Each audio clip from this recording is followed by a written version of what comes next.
Welcome to the 40th running of the New York City Marathon, a weekend in November where New York lives and breathes the marathon. Starting off in Staten Island, a familiar figure, a familiar sight to all New Yorkers and to marathon runners worldwide. The weather seems pretty good at the moment in terms of potentially getting some fast times. A little bit cooler than Europe. It's around about 12 degrees. Tiny little bit of wind and rain expected, but at the moment the athletes there who are warming up and getting ready for the first race that we're going to be seeing, that's the start of the elite women, they will be pretty cool, calm and collected in what is, I think, very, very good conditions for this marathon day.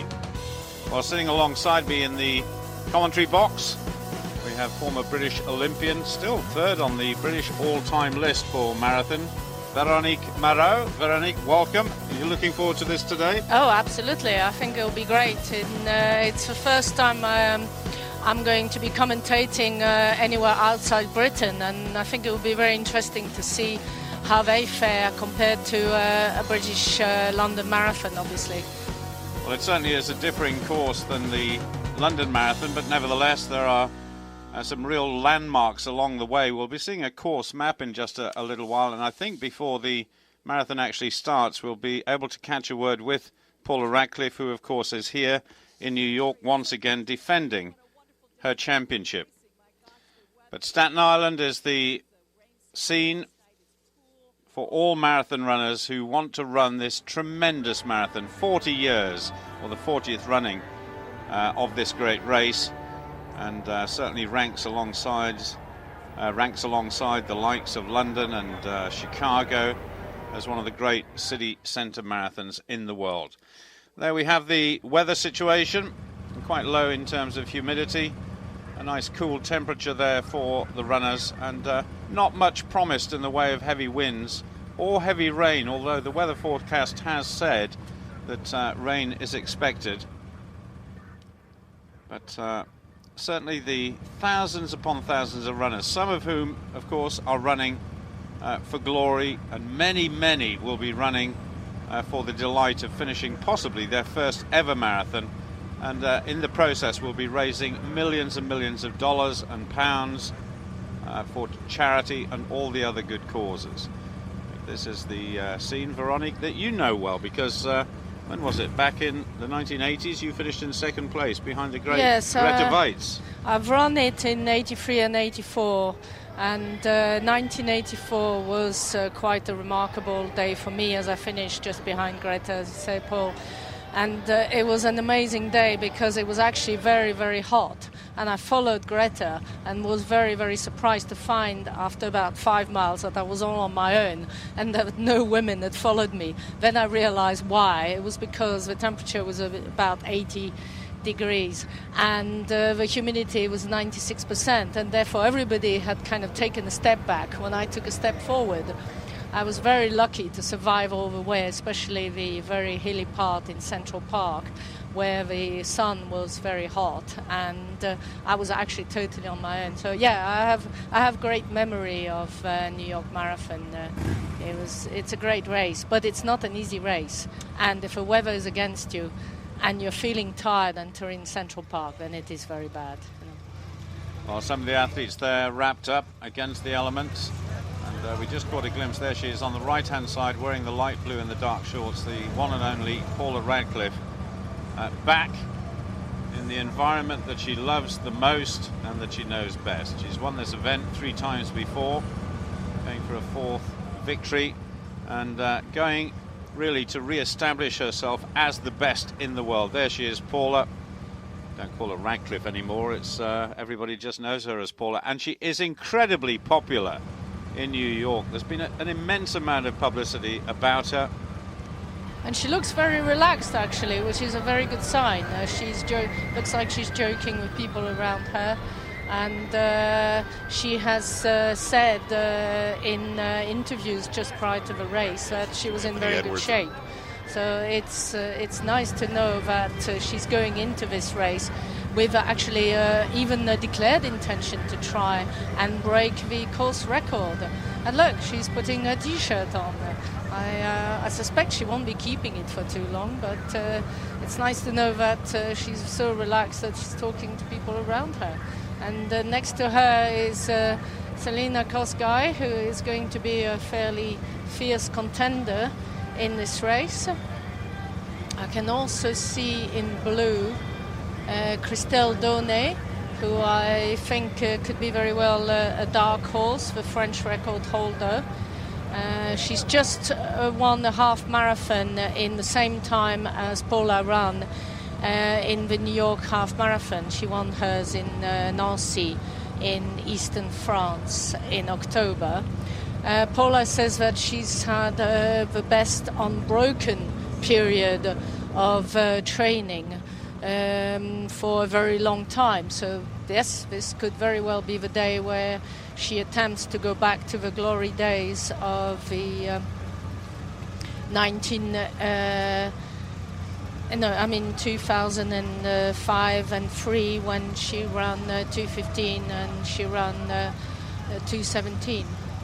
Well, I mean, that world record breaking time at 2:15.25, which she set in London in 2003, just a remarkable bit of sustained running by Paula Radcliffe. And certainly since then, she's had real problems. She missed the Commonwealth Games and the London Marathon in 2006. Her daughter, of course, was born in 2007. And then she had to withdraw from the London Marathon with a tendon injury back in 2008. And of course, this year she missed the World Championships and had real problems with a bunion and straightening of two toes on her right foot. So she really has been up against it. But nevertheless, she has won 8 out of her 10 career marathons, and that is some record. Well, we're going to be getting a look at some of the elite runners in just a moment. And I suspect that Paula Radcliffe will be the athlete that is introduced to the crowd in just a moment. But there is Derato Tulu, twice the Olympic champion at 10,000 meters and the world 10,000 meter champion too. Now a mother of 6. Unbelievable. No. Christelle Donnet. Now this is somebody, Veronique, that you think can really do some damage. Yes, actually I do not know Christelle, but I've been reading about her, and she actually broke the French record by 3 minutes this year in the Paris Marathon, which is the first time in a long time that the French record has been so far ahead. Before that, it was 2:28 for many, many years. Selena Kosgei there, another of the favourites to take this title, looking very relaxed. But then, what a warm welcome Paula Radcliffe is going to receive. The world record holder, the former world champion, and 3 times the winner of New York. Paula Radcliffe. Looking relaxed, smiling. Paula, it's been a difficult year for you in terms of injuries, but you always seem to overcome adversity in New York. Can you do it again? I hope so. I'm here, I'm happy, healthy, ready to run, and good luck to everybody else out there, and let's have a great day. What's this race mean to you? Oh, it means a huge amount.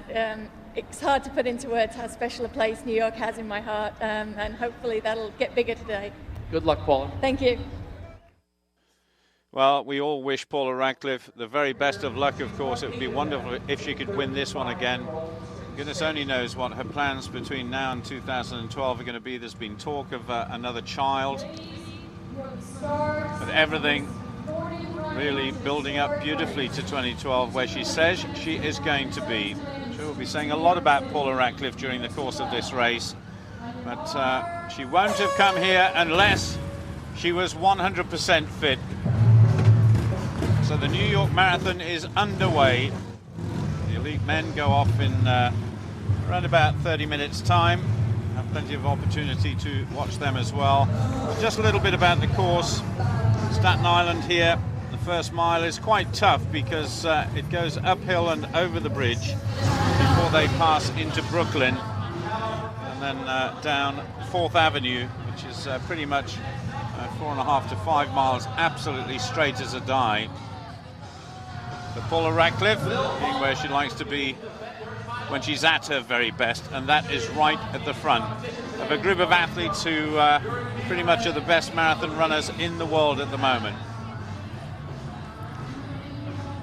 Just on her right-hand side, as we were looking at it just a few moments ago, as they head off and up over the Verrazano Bridge, just tucked in behind Paula is Yuri Kano of Japan, finished 7th in the World Championships.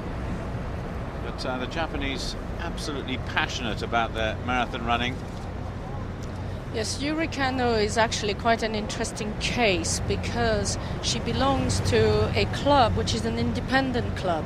Most Japanese runners belong to corporate clubs, and her club is the Second Wind, which is a great name, which is an independent club and is basically for runners, not to support any corporate sponsorship.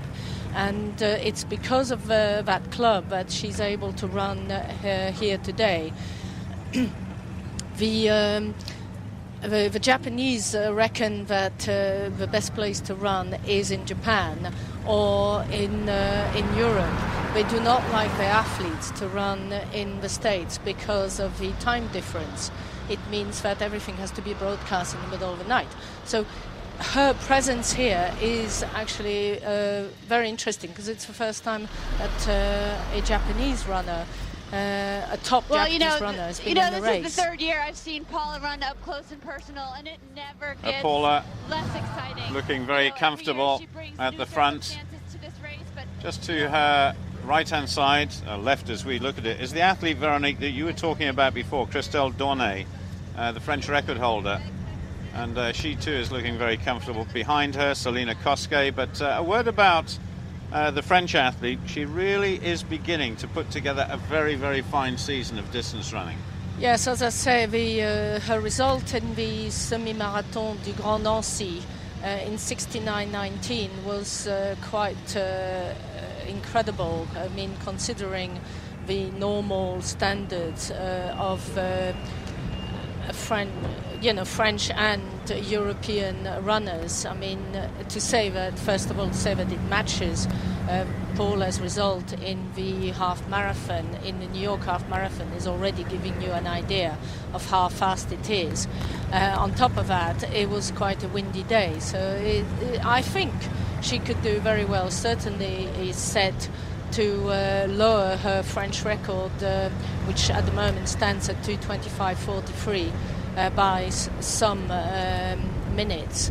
I think she's a very tough runner. She's 34, and she's won the French national championship at 10,000 meters for the last 2 years, and therefore she's used to running shorter distances as well. She's her best 10K time is 31:47.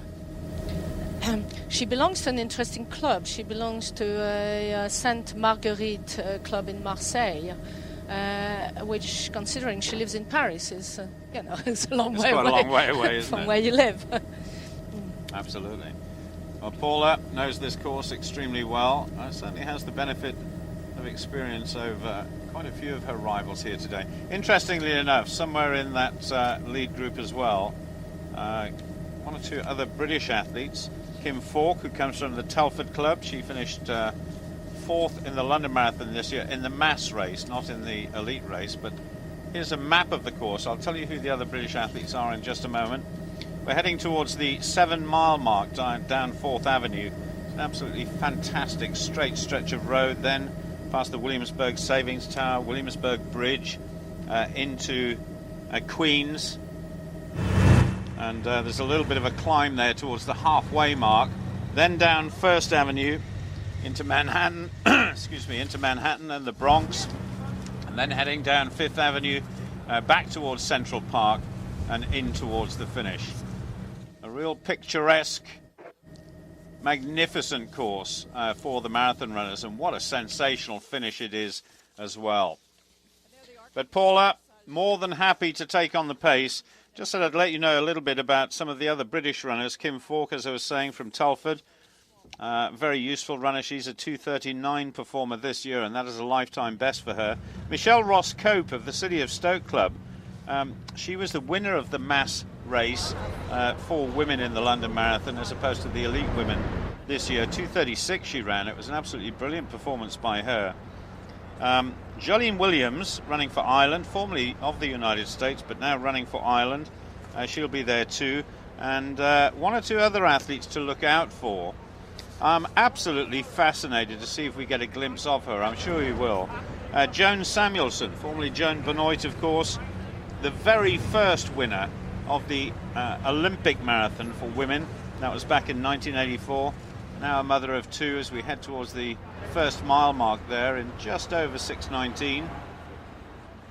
Yeah, Paula Radcliffe, sorry. But they've got quite a few ex-champions running in this race. Tegla LaRoupe is there too. And I just think for Joan Benoit to be running at the age of 52 is absolutely splendid. I think it is brilliant, and if we think that she set the women's world record of 2:22 in 83, that was 26 years ago. That is quite remarkable. What was also remarkable was the fact that, as you know, the American system is very, very tough. And she had to make the top three in the national championship to be selected for the Olympic marathon. So the American system did not allow the world record holder to actually stand on the start line in the Olympic marathon without having to come in the top three in the national championship. And 2 weeks before the national championship, she had arthroscopic surgery on her knee and then went out and won the national championship in 2:30. So an incredibly tough woman, Absolutely, absolutely. For those aficionados of Paula Radcliffe's marathon running career, you might think that 6:19 is a pretty slow time for that first mile, but just look at the contour on the bridge there. They just came up on the far side. It's pretty much uphill all the way. So this, in actual fact, will be one of the slowest mile splits of the whole marathon. And just looking back behind Paula and Christelle Dornay, we've mentioned Yuri Kano, and Dorata Tulu is just, excuse me, a little further back in about 5th place at the moment. And dear me, excuse me. Also, there we've got Jana Sikova of the Slovak Republic. One or two good athletes there, just keeping pace with Paula. But she loves running her around. There's Dorata Tulu just to her left-hand side, right as we look at it. Such a super smooth runner is Dorata Tulu. And such experience as well. She's 37 years old now, but still churns out the occasional very, very good performance. But I think one of the dangers, Veronique, is Selina Koskai. She's just tucked in behind the French athlete Dornay there, wearing the yellow. Paula's blocking her out at the minute, just running behind Yuri Kano as well. Selina Koskai, though, surprise Commonwealth Games champion over 10,000 metres. There we see a better view of her in 5th place. And she just, to me, always looks a little bit awkward in her running, but she's got tremendous sustained pace running. Oh, absolutely. In terms of her ability. She was a very fast middle distance runner. She ran 2:06 at the age of 15, and actually she showed her sprinting speed by out-sprinting Dire Tooney at this year's Boston Marathon. And I've watched recently the last mile when her, Cara Gaucher of the United States and Dire Tooney were entering the last mile in Boston, and it was quite amazing. They were running absolutely flat out, and it wasn't until the last 200 meters that Koskai got the better of Dire Tooney. And if you think that Dire Tooney runs 67:18 for the half marathon, over the finishing time of 2:32 doesn't look that fast. it's the way they want, they run that last mile, which shows that if she's with Paula in the last 800 meters, I certainly would put my money on Kosgei out sprinting Paula, as sadly Paula has shown in past track races, that when it comes down to the kill in the last 400 meters, sadly she doesn't have the sprint finish that other women have. No, she certainly has the endurance factor, but the speed factor has never really been there, it has to be said. But nevertheless, nobody can sustain the pace like Paula Radcliffe can when you just break down what she achieved when she ran that world record in London in 2 hours 15.25. She ran half marathon times of 68.02 and 67.23, a negative split, if you like, for each of the 2 half marathons she ran. And at that time, there weren't too many women in the world could run a half marathon in less than her slowest time in that race of 68.02. So she really was in magnificent form there. But because of the injuries, you just don't know what sort of shape she's in. But one thing is for sure, Paula Radcliffe will know what sort of shape she's in. Yeah, I mean, Paula has indicated that she was in very good shape. She has admitted to having. It's very difficult to find out exactly what kind of training she's been doing, because she's quite secretive about that. Even her book doesn't tell you any information about the kind of training she does, and I think it's a bit like one of those recipes, if you've got a secret ingredient, you're not going to reveal it. But she has admitted to having had 8 long runs at a pace that she's very happy with, and that this is the first time in a very long run. The interesting in that leading pack, the woman wearing a yellow top is Ludmila Petrova, who at the age of 41 is quite an interesting person, of course, because last year she finished second to Paula, which is quite an achievement when you're already over 40, and she ran 2:25:43 last year, and it was an age 40 record for world record. So, and she looks as she's in the leading pack, as if she may very well be doing quite well again this year. That's superb. I mean, actually, if you look at sorry to interrupt, but if you look at the average age of all of the leading runners there, not one of them is under 30 years old, and the average age is around about 33, 34. Yes, I think the reason for this is that it takes many years to actually, I suppose you could say, ingest, to take in the training that is required. It's all very well to say, I can run 20 miles, but it's the pace you can run the 20-mile training run at that matters, but it's also your recovery. And you can only increase your mileage by so much, and you have to keep it going week after week, and this takes years.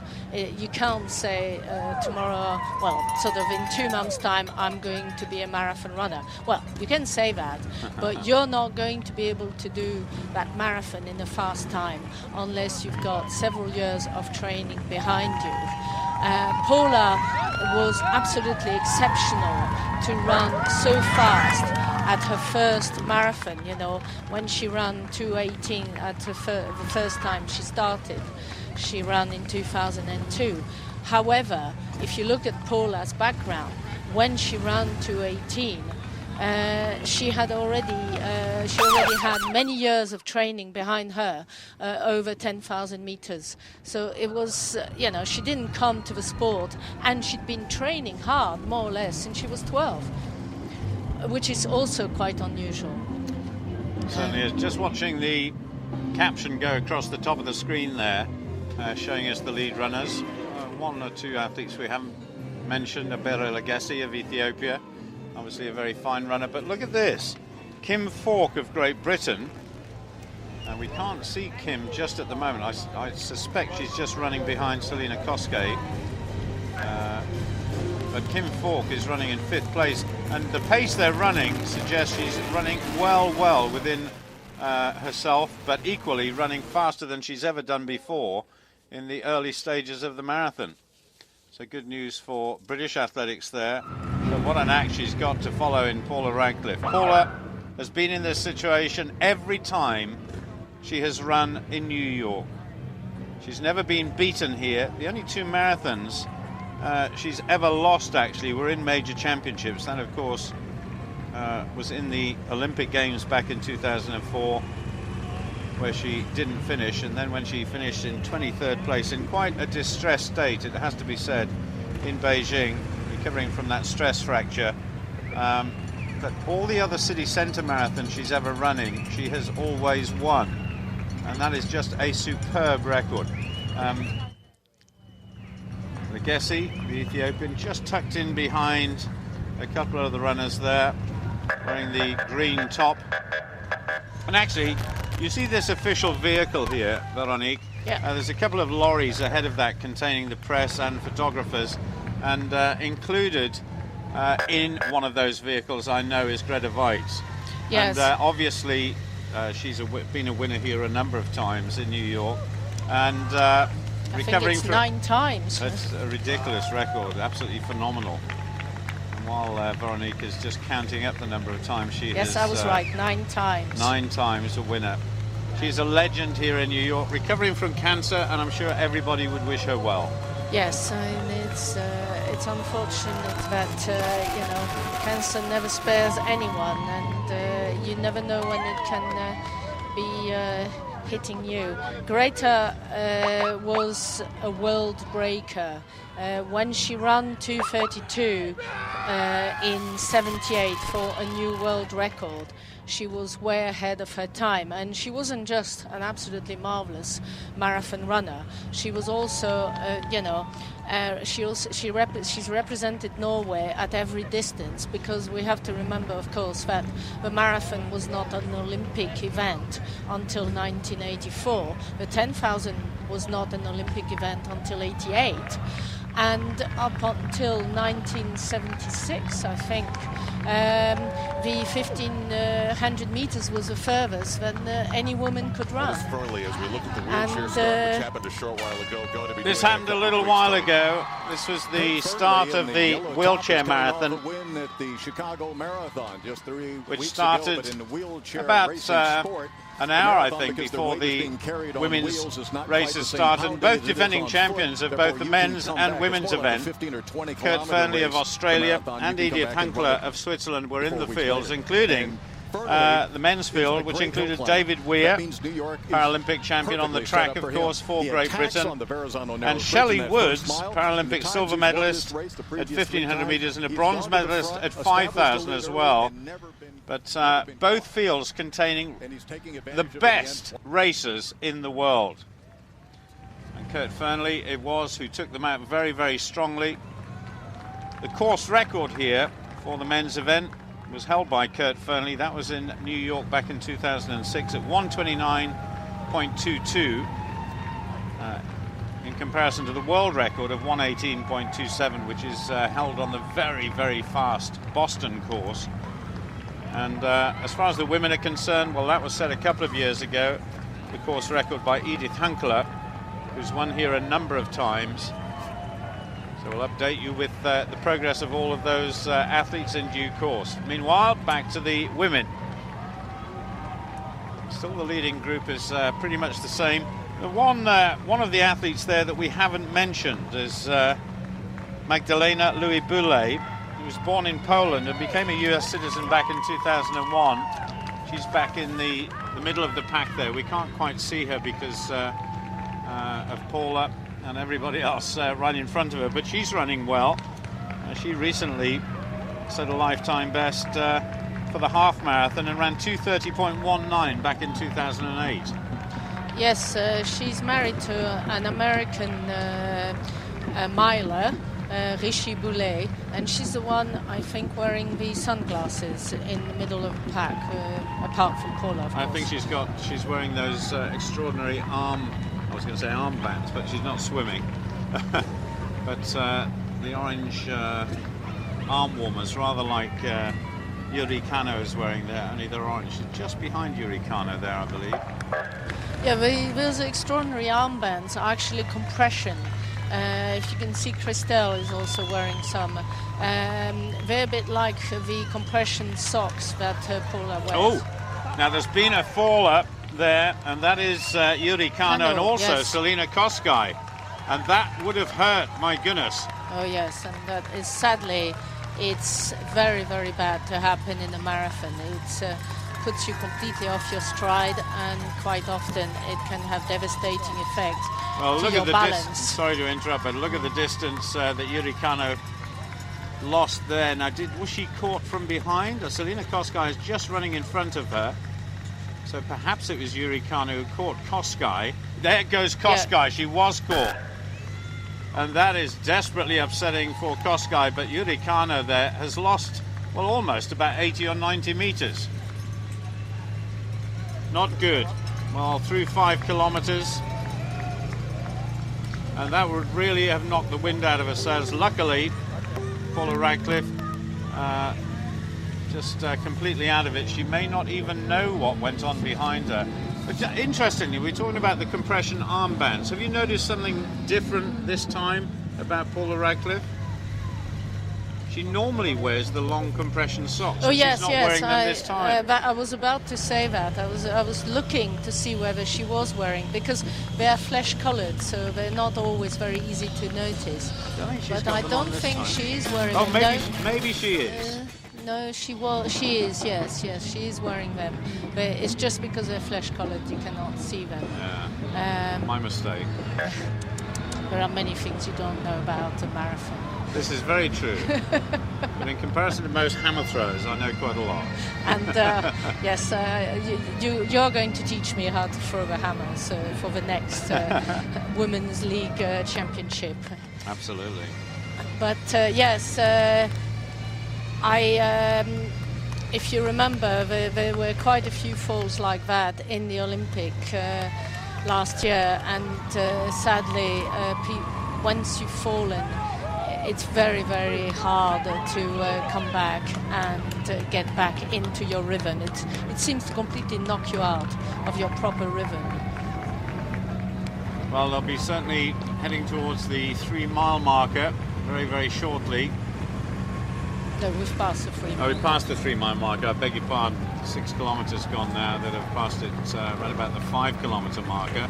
But Paula Radcliffe just looking nice and easy in the front there. But it's quite interesting when you watch Paula. Watch Paula for many, many years now. Some athletes just do not look comfortable running from the front, but she does. She's totally in control of her pace judgment. She's totally in control of her stride length, her cadence and everything else, and she doesn't worry about anybody else. She just gets on with it. I know she's a target for everybody else to shoot at, but nevertheless, she does look very comfortable. She had a race plan, and so far it looks as though she's sticking to it. Yeah, I don't know. She does look quite slightly tense. She looks like she's working a little too hard considering the pace. This is going back towards the start on Staten Island. The mass runners getting ready, and just before them, of course, the men's elite races will go off. It's rather like the London Marathon, which we see in April.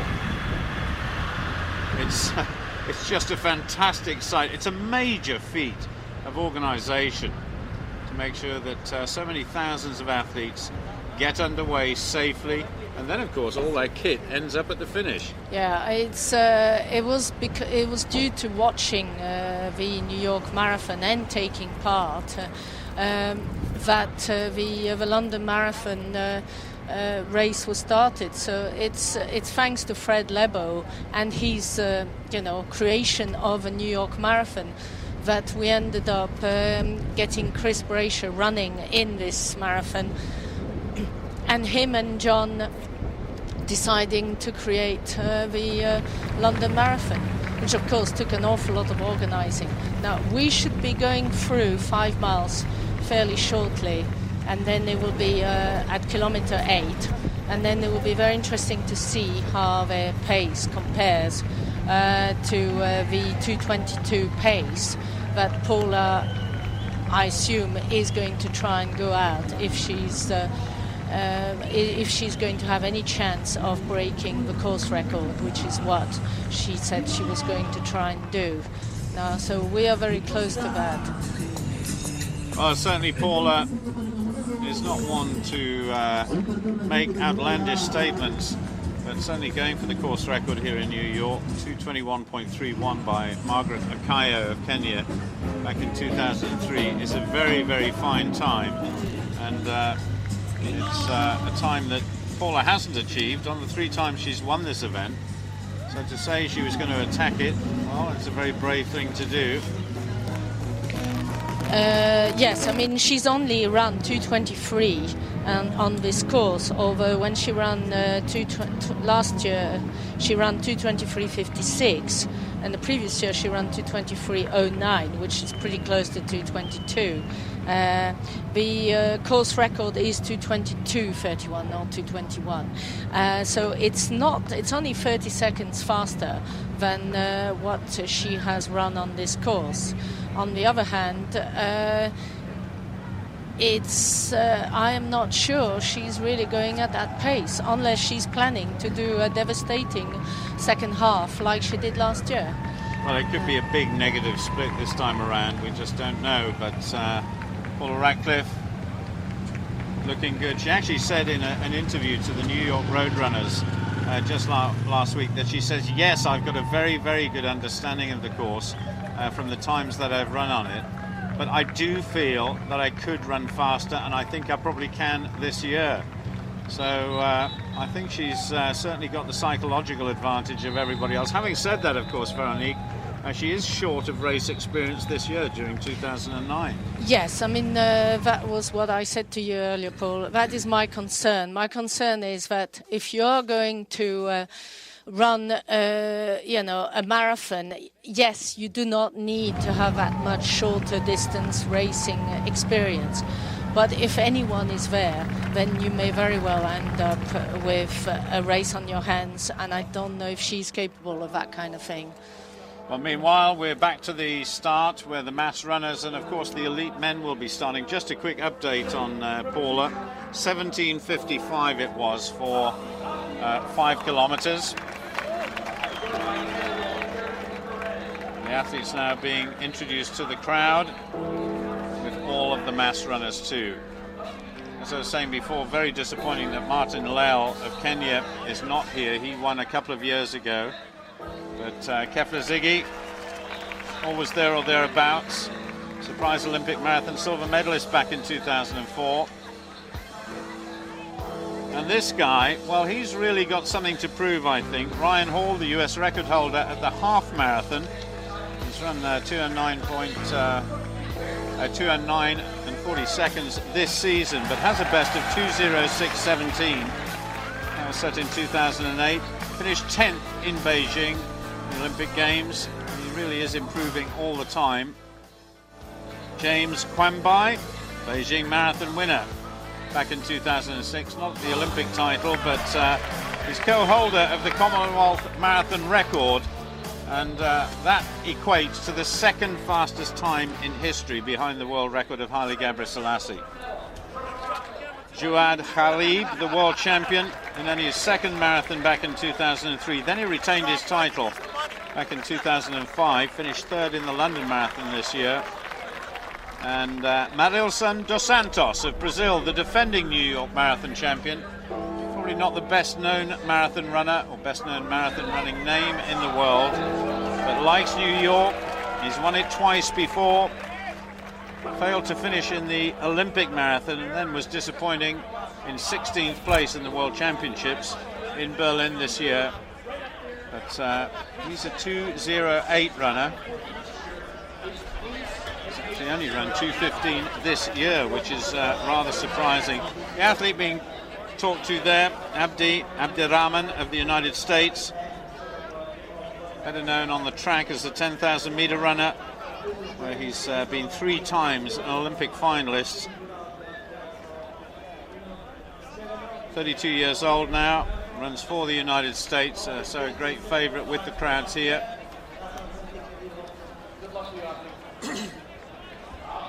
So 3 different starts there, and staggered according to their anticipated finish times, and you can see all of the buses which will be laden with kit, and, which will head back to Manhattan as soon as the start is underway. Please welcome our great mayor of New York City, Mayor Michael Bloomberg. So Michael Bloomberg, popular with some but not all in New York at the moment.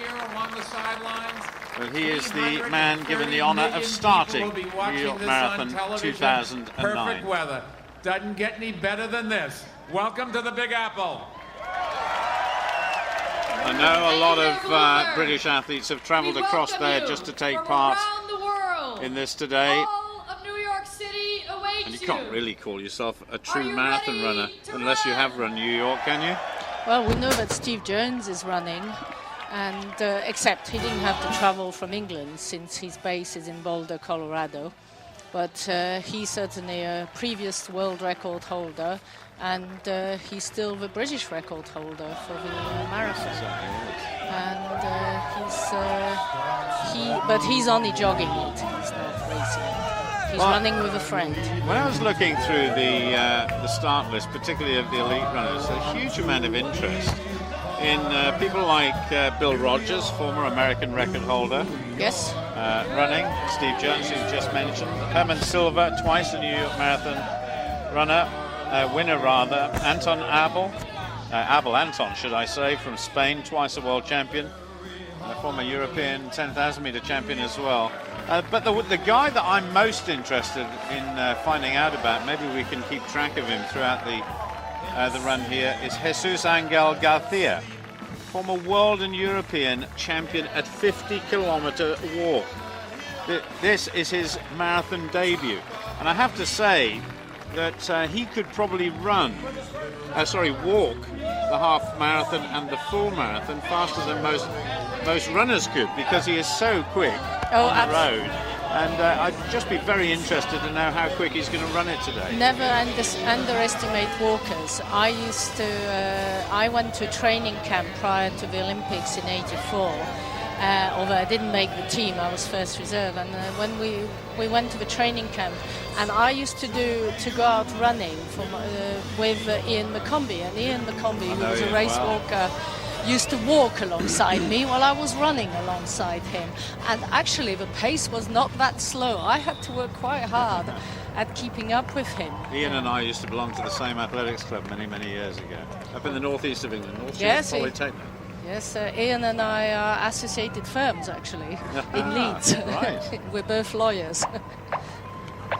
So there we have the elite men running alongside those athletes on the far side from the masses, and I guess they started at the same time. They both have the same distance to run, but I suggest that the guys on the far side of the dual carriageway there are probably just going a little bit too fast at the moment. What, for you?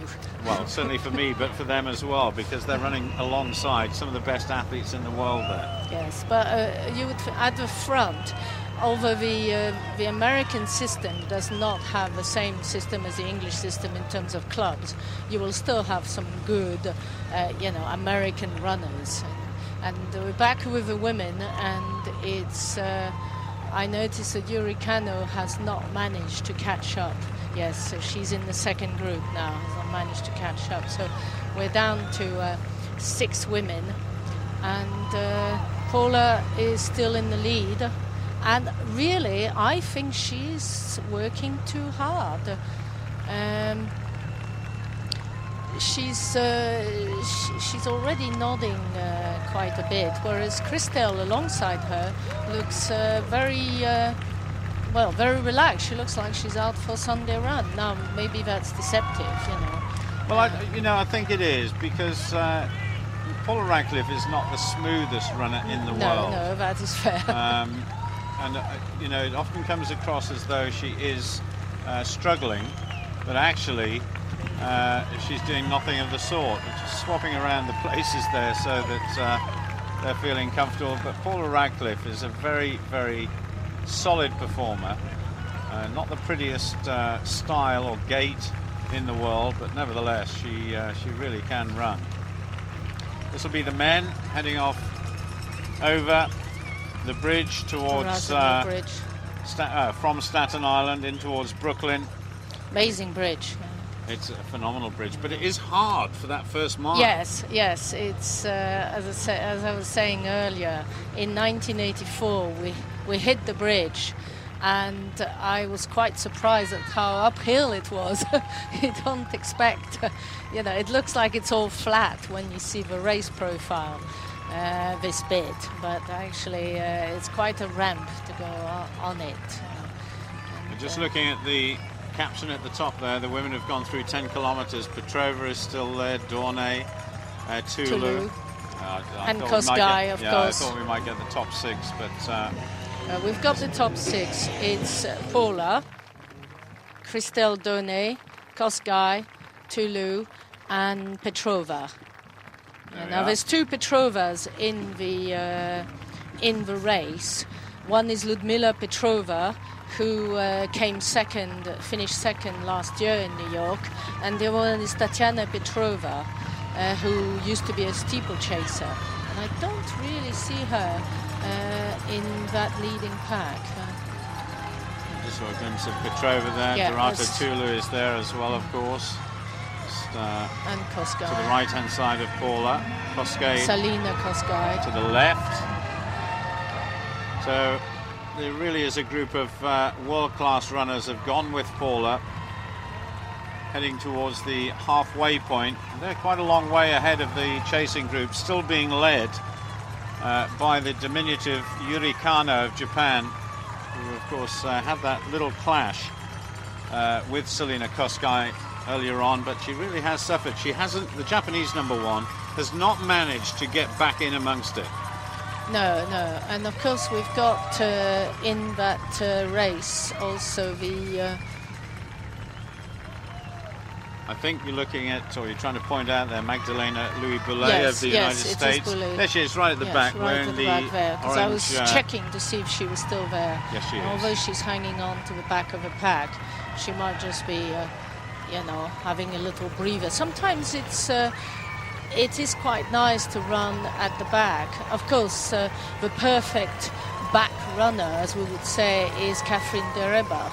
And but interestingly, she reckoned that it might have cost her the Olympic gold medal, because she was too busy being at the back and she didn't notice the break and until it was too late. So sometimes being right at the back, if it's a big pack, can be counterproductive. Although of course it's a good place to be, because you're unlikely to be caught, by somebody's heel if you are right at the back rather than in the middle of the pack. Well, Paula Radcliffe has been running at the front for about 9/10 of the race so far. She just had about a couple of kilometres back. She just tucked in just for a little breather, but she's been just stretching away. And in a newspaper article, I was quite heartwarmed to have read that she had a very personal reason for wanting to win the New York Marathon for a 3rd year running. It's got nothing to do at all with her aspirations for 2012. It was last year that when Paula had won the race, on her way back home, it was then that her mother took her out to dinner and told her that she had not wanted to worry her before the race, but that she had been diagnosed with cancer. And so this year, I think her mum is out with her in New York. This year, Paula says she wants to win this one for mum. Obviously, her daughter will be there as well as her husband Gary, and Team Radcliffe, who've put together so many great marathons in the past. We wish them well. But we especially wish Paula's mother a speedy return to full health. So Paula bouncing along. I'm still not 100% convinced she's got those flesh-coloured compression stockings on, but I think she probably has. They're socks. They're socks, yes. But Paula with Petrova and Dorada Tulu there, Christelle Dornay and Koske. And Magdalena And Louis Belay as well. Dorada Tulu there, just a fascinating competitor, one of the world's best ever. He's slightly overshadowed of late, of course, by the exploits of some of the other Ethiopians. But what a performer she has been on the track. Oh my goodness. That was, gee whiz, I was just looking down at my notes, but they've just shown a replay of that clash between you Yuri thought there was a Kano and fresh Selena one. Koska. I thought there'd been another one. But Dorada Tulu, of course, twice an Olympic champion over 10,000 metres. And just one of the most gracious runners you could ever wish to see. Just on the far side, on the left-hand side there, Magdalena, Louis Belay. Those arm compression. I don't know, what would you call them? Not bandages, but it's almost these like armbands. Armbands, yes. Well, but that suggests you're going swimming somewhere. They're compression arms. I don't know. Yeah, but they're supposed to basically massage your arms and stop the blood, increase the blood flow. Well, they must work. You'd guess so. You'd guess so. I don't know. Otherwise, it's a very good marketing ploy by the marketing man. Do you know, in the 80s, we had no gimmicks. You just ran. We ran. Yeah, we didn't have any of these heart monitors. We just went. If it was a track day, we ran on the track. If it was a 10-mile fartlek, we did a 10-mile fartlek. Absolutely. We didn't worry what time we did. In fact, our stopwatches barely had seconds, instead of nanoseconds. Well, back in my day, of course, we didn't use stopwatches. We used egg timers. But that was due to the pace I was Hang on a second. I didn't think you had time for throwing the hammer. I know, we used to do a bit of cross country. Oh, yeah, so you did take part in cross country. Oh, yes. Just back to the men's race, who've gone through 3 kilometres. Hendrik Ramala wearing the headscarf, the headband there. And he's not wearing compression armbands. No, he's wearing compression gloves, I think. But, just took it off. Looks a little bit wetter than it did do earlier. There's a suggestion that there's a bit of drizzle there. But Ramala, it's good condition. alongside Burundani of Morocco. The conditions are almost perfect, because at the moment it's not raining. It might be a little damp, but it's not raining. It's low temperatures, so it's not going to, the humidity is not going to be a factor at 12 degrees centigrade. And it's the day for running a good time, I would say. It certainly is. I think these guys are really trying to push it along a bit, and interestingly, the guy with the black hat on there and the blue strip is the American Ryan Hall, who will be aiming to really make his mark on this race. He finished 3rd in Boston this year. And a pretty useful race there, but now these guys are beginning to just stretch out. All of those elite runners there are about 120 in all. They're pretty much stretched out over about 250 meters or thereabouts. But Burundani of Morocco, the leading runner in that group. And then back to the Verrazzano Narrows Bridge. And this is always one of the great sights in a city marathon course. Thousands and thousands of runners, all with their own story to tell. As we head back to the women. Yes, I wish they would give us some kind of an indication of what mile markers they're going through. It's a bit tricky. They've obviously been through 12 kilometres. Yes, and we know the time, but they never tell you when you're actually getting past the mile marker or the kilometre marker. And it can be quite difficult to work out the pace they've going at. All we know is that they've done about 8 miles, but I would have liked to have seen the pace per mile, which is an impossible one to do. Well, it's still the same 6 contenders.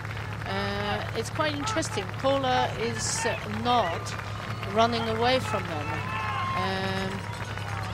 Maybe this idea of running a new course record was changed, because I would have thought that if she was planning to run a new course record, she'd be going faster than this at this stage. Yes, you would have thought so. It's certainly going to be interesting to see what the split is at the halfway mark. They went through 10 kilometres in 35:15. I don't know whether that gives you any clues, but it's not particularly fast. That is not fast. That is about 2:30 pace, I'd say.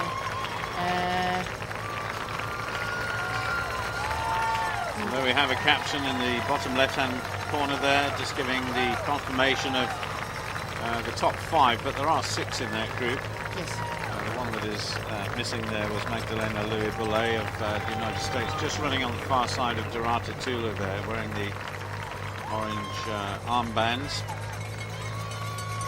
But Paula, I suppose you have to say that she is now rebuilding after the disappointment of this year, and in fact over the last couple of years, where she really has suffered as a result of injury. She has had surgery this year, but nevertheless she's won in New York in 2009, won the New York half marathon earlier on this year, and actually had a bad foot then. That was when she was trying out her body, if you like, for the World Championships. It was just prior, it was the week before. Yes, I must the say, World Championships. I was never, I did think that was a mistake. I'm not quite sure why she didn't take part in the World Championship. And she said she wasn't fit enough. Personally, I feel as if she ought to have stood on the start line to the World Championship. I don't think the standard was so high that she didn't have a very good chance of winning it, or at least come in the top 3. So I thought it was a strange decision to go and run the half marathon only a week before.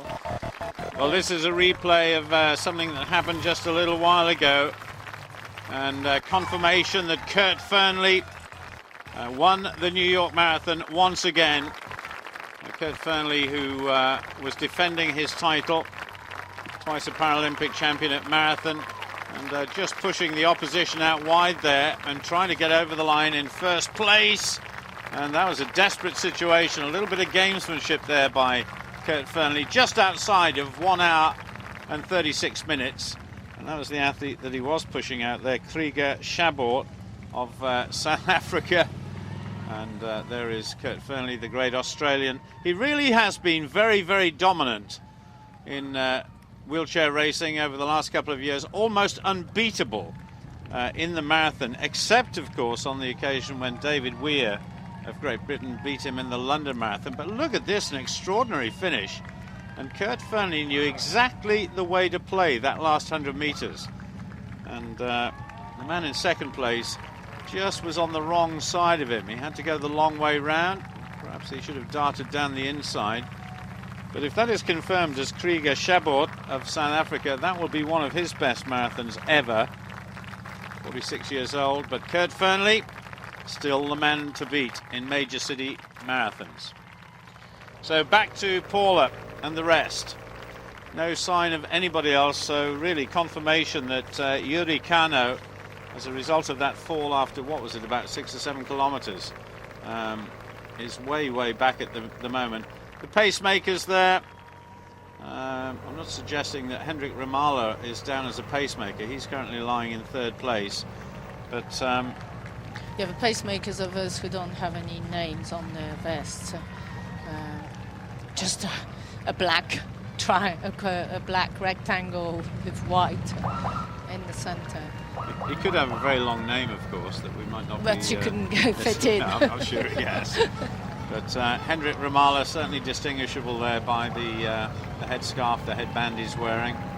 A group of about 20 athletes there. Just looking back to see if I can see Harib, who's at the back of that group. Keflezighi from the United States, a huge amount of interest in him, of course. And on the far side there, Ryan Hall, still in that leading group, just wearing the black hat. And blue top. And blue top, yes. But they certainly are noisy, those motorbikes, aren't they, as these guys head up at 4th Avenue, this long 5-mile straight. But certainly the pace that's being set at the moment is pretty useful. But as you say, Veronique, it would be very, very good to have got some mile splits early doors, wouldn't it? Yes, I mean they've gone through 4 miles in 19 minutes, so they're going, I think, at about 5-minute mile pace. I don't think they're going particularly fast, and there is a very, very large pack, which seems to indicate, you know, they are not on world record pace.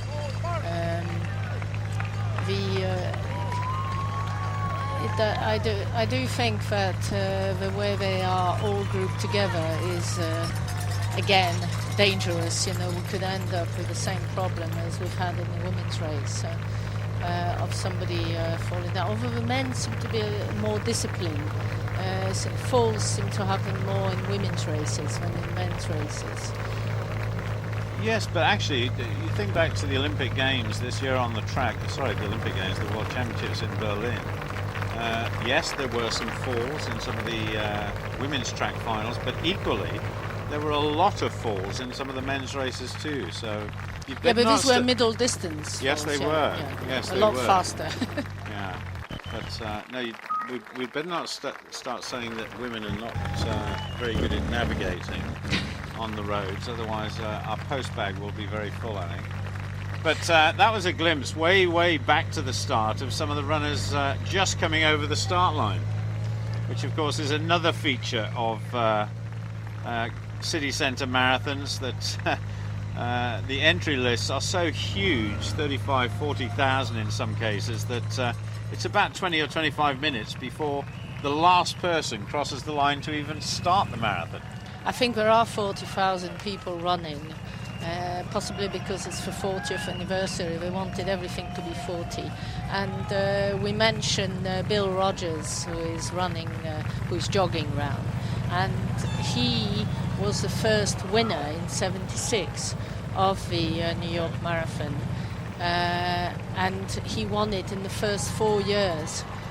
Now, back to the women. We've got 14 kilometers gone, so they are at 9 miles.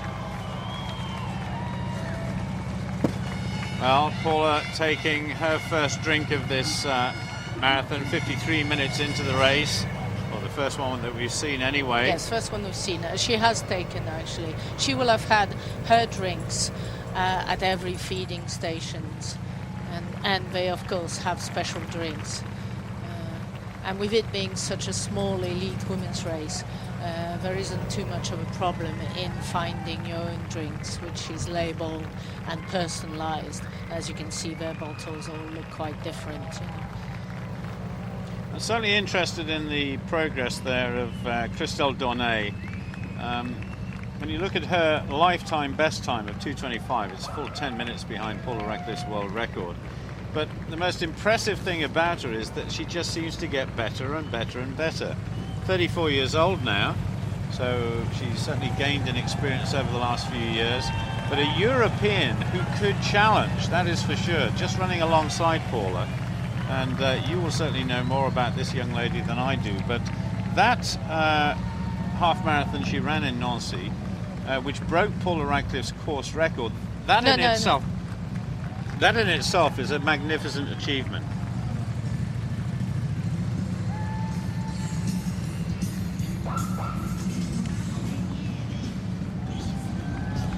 Well, Paula Radcliffe, as you can see, right in the front of this leading group. They've gone through 15 kilometers and 54 minutes into her marathon return, of course, trying to run New York, or trying to win it, should I say, for the 4th time. She won it in 2002, 2003, and then 2005. But as everybody knows who's been reading the newspapers recently or watching the World Championships or the Olympic Games in 2008, she really has struggled to keep injuries at bay. She's run 11 marathons in her career, and 10 marathons, should I say, and she's won 8 of them. The only 2 marathons she really has disappointed in, of course, were the majors, the Olympic Games of 2004 and 2008. Otherwise, her record is almost unblemished. And it's been amazing just keeping an eye on the New York newspapers, the American newspapers recently. They do feel as though they've adopted this lady as one of their own. She's incredibly popular out here. And at the moment, she and a group of 6 athletes have got away from everybody else. I'll just try and pick out 1 or 2 of them for you. The athlete running alongside her is Christelle Dornay of France.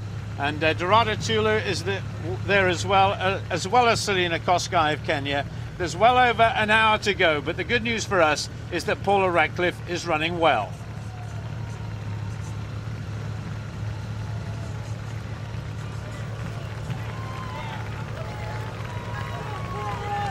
Well, Paula just settling into a very good rhythm. I know you said earlier, Veronique, that she looked as though she was struggling a bit, but you know, she just sustains this sort of pace so well. 15 kilometers has gone in just a tad over 56 minutes. So certainly not anything like world record pace, but it's not bad. And back to the men now, the pacemakers. 2 guys at the front there are still there, but so is Hendrik Ramala. So are some of the other big names as well. And confirmation, if you've just joined us, that huge amount of disappointment here that Martin Lel of Kenya ran the Great North Run and won that earlier on this year, and a former London Marathon runner and a former winner of this race had to withdraw because of injury. But also huge amount of interest as well in the fact that Meb Keflezighi of the United States, Olympic marathon silver medalist, who's there in that leading group. Here's the camera wearing the white top there. He's been running pretty well, along with Ryan Hall. I can't quite see at the moment. Yes, I can. About 2/3 of the way down that group on the far side, wearing the black hat and the blue shirt. So the Americans at the front, along with the pacemakers, as well as Hendrik Ramala. It'd be difficult, I suppose, if we were looking, Veronique Moreau, at the women's race. You'd say, you know, potential winner maybe from 3 or 4 people. Here, you've got 10 or 12 guys who you could say are potential winners. Yeah, I think it would be impossible. I mean, I think it is a measure of the fact that women are still playing catch up with the men, but you can pretty much say that at the front of a women's race there's only going to be half a dozen runners, as they are. You know, we've got Kosgei, Dornay, Tulu, Paula, Petrova, and Boulet, whereas you wouldn't want to put your money on any of those guys, would you? I've noticed that the women went through 10 miles in 57 minutes or thereabouts. It's hard to tell as we don't get the mile markers, and which is not a fast time. I mean, they're at the moment they're running at slower than 2:25 marathon pace, which is why there's so many of them still there. So I wonder what Paula's tactics is. Is she intending to get to halfway and then say goodbye, so long, and thanks for the fish? I think she has to, really. That's got to be the plan. But it won't be long before we know in the women's race precisely what that plan is. But in terms of a fast finishing time, that is far too slow for Paula. Meanwhile, as far as the men are concerned, Patrick Makau of Kenya, World Half Marathon silver medalist and twice a Berlin winner at 25 kilometers, right at the front there, right in the centre. And just looking back through the field, Hendrik Ramala, a great campaigner he is, wearing the headscarf there. Kharib is in that leading group as well, as is Ryan Hall. Ryan Hall on the left-hand side of the screen there, wearing the black hat. He's pretty much been in the same place ever since the gun. He's hardly moved at all. And Keflezighi to his left-hand side, over on the right as we see it, wearing the white vest. But at the moment, Patrick Makau of Kenya, 24 years old, very experienced runner, a Berlin half marathon winner twice. And back to the women. this is not correct. They can't be still at less than 10 miles with 59 minutes. I mean, that's 6-minute mile pace. I cannot believe they're going at only 6-minute mile pace. That would be ridiculous, you know. Well, it's quite interesting, being as the Americans are giving the coverage here, in that all the captions that we've seen so far are in kilometres. Yes. But of course the American market demands miles. They don't understand Maybe kilometres. that's why they're showing 15 kilometers after 1 hour, because it cannot be right. Unless, and it can't be, of course, 15 miles, so it's somewhere in between. It certainly is. But there is the leading group. Nothing has changed there. No, it's still they the should same. They should be showing 6th place, which is Magdalena Louis-Belay of the USA. But certainly they will have made that turn into Queens, where there's a little bit of a climb. Yeah, they will be 52.38 we're just being told at 15 kilometres. right. Which actually we have up on our computer here, so perhaps we should have looked at that. Yes, I'd said to you that 16 kilometers, which is 10 miles, will have been in around 57 minutes, which is not a particularly fast time. But Paula still looking very, very comfortable, and she should be at that pace. Yes, I mean it is a mark, as we go back to the men's race, of modern marathon running, that quite often you get these negative splits between the first half of the race and the second half of the race, and that has certainly been a feature of some of Paula's fastest marathons, as it has been, for instance, in the men's marathon. You just think back to Haile Gebrselassie world record. It was pretty evenly paced, but he ran the first half marathon in 62.04 and then the second half in 61.55.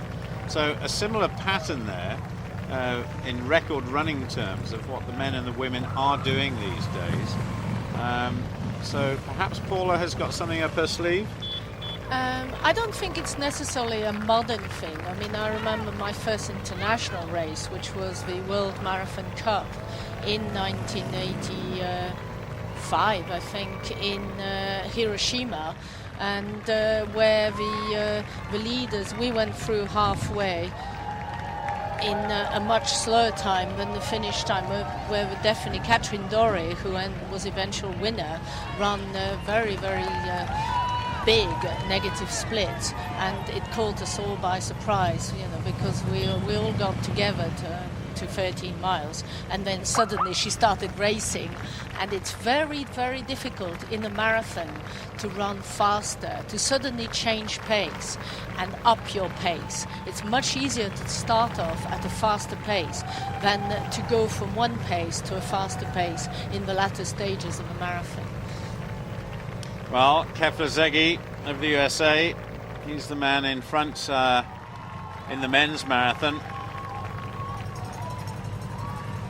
Looking very comfortable. Spread across, 2, 4, 6, 8. There's about 12 or 13 athletes there, just spreading themselves right across the field. All the big names are there.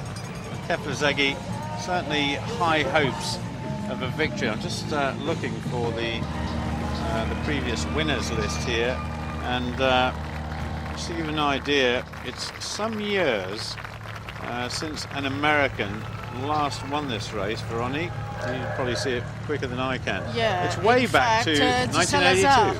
Alberto Salazar, and the Americans haven't had a winner here since, and back in as far as the women are concerned, you've got to go way back to the first ever women's marathon in 76 and then 77, where Machika Gorman, who was actually a Japanese anyway. Yes. So, well, she was American, in the same way as Boulay is American, and the same way as I am a British woman. Absolutely. You're allowed to be born somewhere else. You certainly are. You were telling me just before we started here about the way in which Americans are now training. They have big groups of athletes, rather like the Ethiopians and the Kenyans do.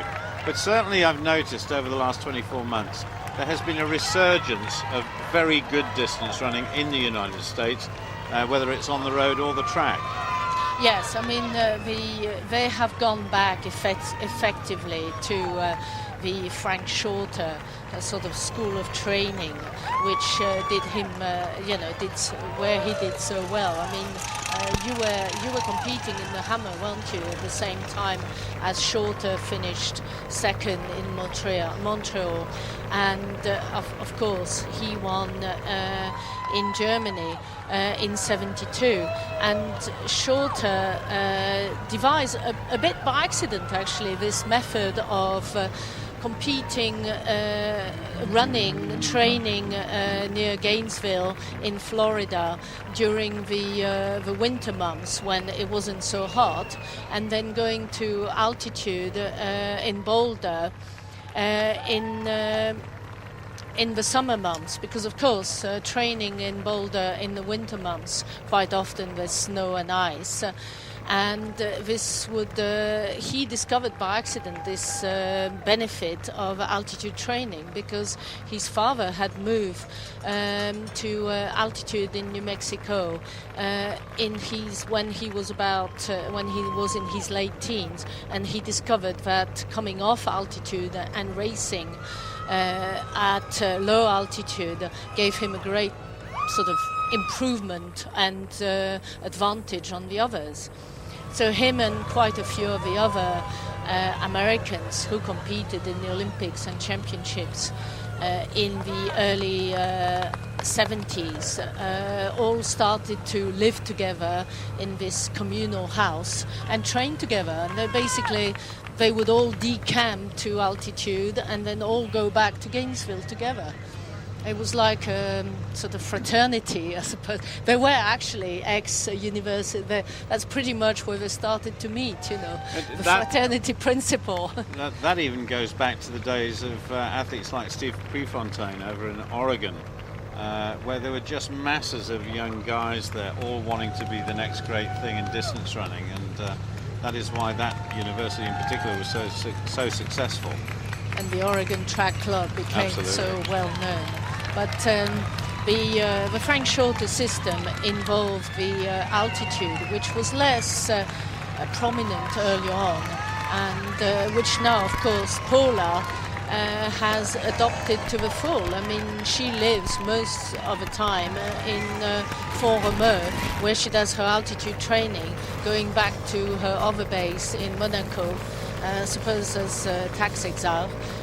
I can't understand why anyone else would want to live in Monaco unless it's for tax reasons. No, absolutely.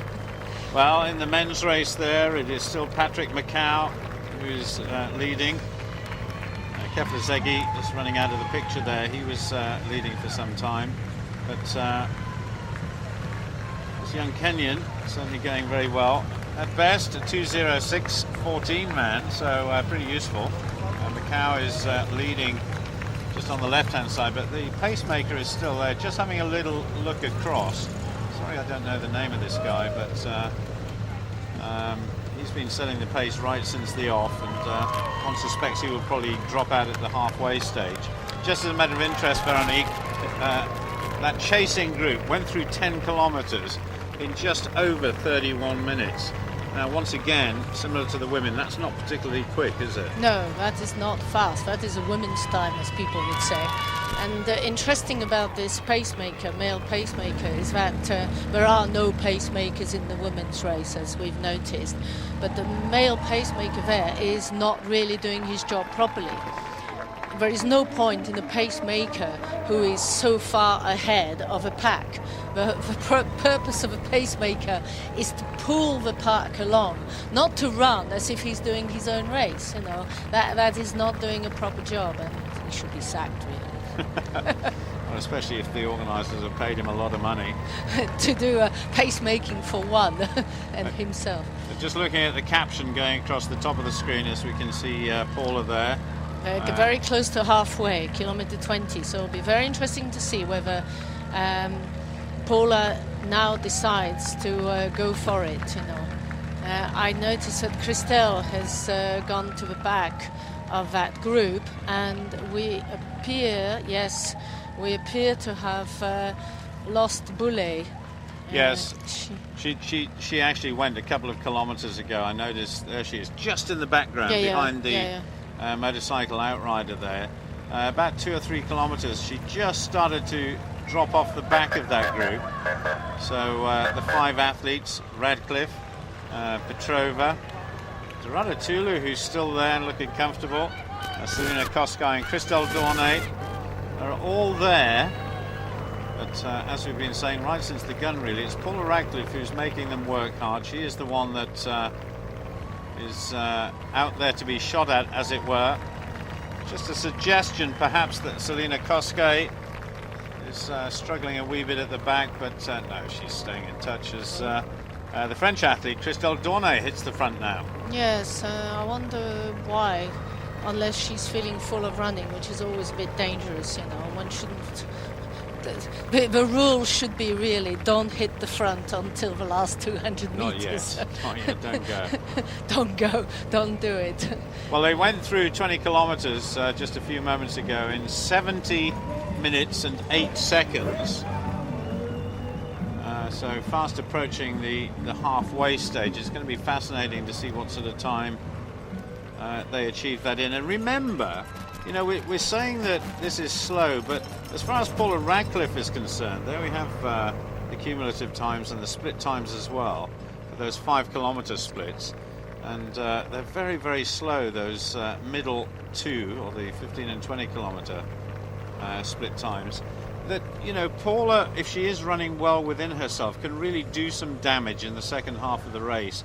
But some of these athletes here are pretty much on the limit in terms of the times they're running at the moment, because well, not Kosgei and Tulu. No. As you can see, Kosgei and Tulu have run much faster in the past. I mean, well, Kosgei only 2:32, not a lot faster. Kosgei has run 2:23. She's only run 2:32 in this year's Boston. Okay. Yeah. So 2:23, definitely she can cope with this. Yeah. Tulu, same thing. She's run 2:23. So both of them are quite capable of handling the space with no problem whatsoever. Christelle, of course, having run 69 for the half, is quite comfortable. Since we don't appear to have hit the halfway yet, if I can believe what they're telling us about still being only at kilometer 20. I do not believe that 10k time of 31 minutes. That does not correspond to what for the men? For the women, you know. The 10k time for the women was 35, just over 35, 35.15. That's okay then. I thought that was for the women. Then it seemed completely ridiculous. Well, 31 is very slow, which is why I thought it was a woman's time. So both groups seems to be ambling along. You know, a strange thing considering the fact that it's you know. Paula indicated that she wanted to run a new course record, and that the conditions are good, unless there is something we don't know about the conditions. I doubt it. Well, all the indications are that the wind is not really affecting some of the runners, but just look at the leaves in the background on the tree there. There's no howling gale affecting the runners at the moment. But once again, there's a slight incline up here as we approach the halfway stage. We're into a bit of a climb situation as they go through Queens. Yes, you can tell from looking at Paula and Petrova that they're digging in, driving up now. Yes, and they're using their arms more. They are bending forward more, which is always a sign of them going uphill. Well, this is the Pulaski Bridge that takes them into Queens and the halfway point. So Paula just having to work perhaps harder than she would have hoped at this stage. But a fascinating situation developing, and again I would say Dorada Tulu is, if she can stay with this group right until the end, well, she has got a sprint finish, we know that. That was the halfway, I think. Yeah, I'm just waiting for something to come up officially on the results computer. Looked like 74 minutes for halfway, which is quite slow, which is only 2:28. You know. Even you can calculate that, and you're a hammer thrower. Oh, come on, don't be rude about us hammer throwers. 1 hour 14:05. That's what I thought. And that is a slow time. That takes them 2:28. well outside 2 hours 20. So what does Paula Radcliffe do now? It's going to be a fascinating situation in her comeback race. Paula loves the Big Apple. The Big Apple loves Paula, I guess you could say. And there we have. Yes, I think she's as famous now as Grete Waitz was in the 80s when it comes to the New York Marathon and the New York people. I think they love her and they want her to win. You know, obviously the other competitors, the 4 women in that leading group, would like to prove her wrong or prove them wrong. I'm just having a look at the results computer. You know, some of these captions we've been getting here have been totally wrong. Oh, that's what I told you. Yes, but just rechecking on some of the 5 kilometer splits, it's obvious that they're not watching the same split times as we are. If anybody is watching this and has a laptop or a computer handy, you can keep up to date with any of your friends as well that might be running in this race by going to the official New York City Marathon website, which you can get through a search engine, and they have a thing called Results Tracker, which is absolutely fascinating. I just typed into the laptop that we've got here the name of Ryan Hall, but you can only put in either a surname or a Christian name, so I decided to put in Ryan. Turns out there are about 300 people running with the name Ryan. But, clearly a popular first name for Americans. I did eventually find Ryan Hall. But you can monitor the goings-on and all the winners, of course, at the end of the day on that website. Talking of the leading pack, one thing that is where, if you're covering the London Marathon, we have a bit more information then about people about women in the pack following, whereas in this particular case we do not seem to have any information except for the leading pack. So we don't know what the other British women are doing. You know, we know that Michelle Roscoe is running. We know that Kim Ford is also running, but we have no information unless you want to. You want to type their names in the computer. Well, I think as this race progresses, I might well do that just to give people some idea of where we're at with some of the other British athletes, and especially so at the beginning, at the end of the race, to try and get some sort of finishing time too. But just ask you a question, Veronique. Is this the moment that Paula Radcliffe may be thinking about pushing the pace along a little bit? She does seem to have picked it up a wee bit here. And just as a matter of interest, the athlete we were mentioning before, Magdalena Louis-Volley, there is still in touch. Yes. At the back of that group. She's not out of it by any stretch of the imagination, so just hanging on within shouting distance of that leading group of 5 athletes. Yeah, I mean, there is a difference between Magdalena and the leading pack. The leading pack, apart from Christelle, have all run faster than 2:25, whereas Magdalena's best at 2:30. And I think it's quite, easy for anyone who's run faster than 2:25 to run 74 for halfway. For someone who's run only 2:30, clearly a time faster than 75 for halfway is going to unknown territory. So that explains very clearly why she's dropped off a pace. I mean, Petrova, who is an incredibly good competitor, has run 2:23 in London. So she's, in fact, I think she's even run faster than that. I'm trying to remember. 2:21. 2:21, wherever you best are. ever time. Yeah, but her most recent performance in London is 2:23. Oh, she is an incredible athlete there, running with the yellow top. What always amazes me about Petrova is the fact that she's capable of running 2:21 for the London Marathon. Then she goes to the post-race party, and I remember the year she ran 2:21. She was dancing till they closed down after the post-race party. So that is even more impressive. Whereas Paula would run fast, but then stay for about an hour, then go home. So that is very the impressive. staying power of the Russians is definitely much more impressive. They can play hard, work hard and play hard, clearly. Well, even going back to the days of the times when we used to compete against the Russians in track and field, my goodness. You'd never see a Russian hammer thrower shot put a going to an after-event party without a bottle of vodka in his hand. Well, just in case there was no vodka available. Yeah, and you just could not keep pace with them at all. I know we're talking about a slightly different sort of pace here, but yes, I wasn't talking about alcohol. I was just talking about the ability dancing. to dance. You know, you know, you've run a half marathon, you said, and you probably felt quite stiff at the end. I was very, very tired for weeks afterwards. Yeah, and I mean, everyone who's run a marathon, especially in 2:21, to the best of their ability on the day, is going to be very, very stiff. And to be able to dance like that for 3 hours is quite impressive. Well, we keep going back to this. This was after about 5 kilometers when Selina Kosgei clashed with Yuri Kano.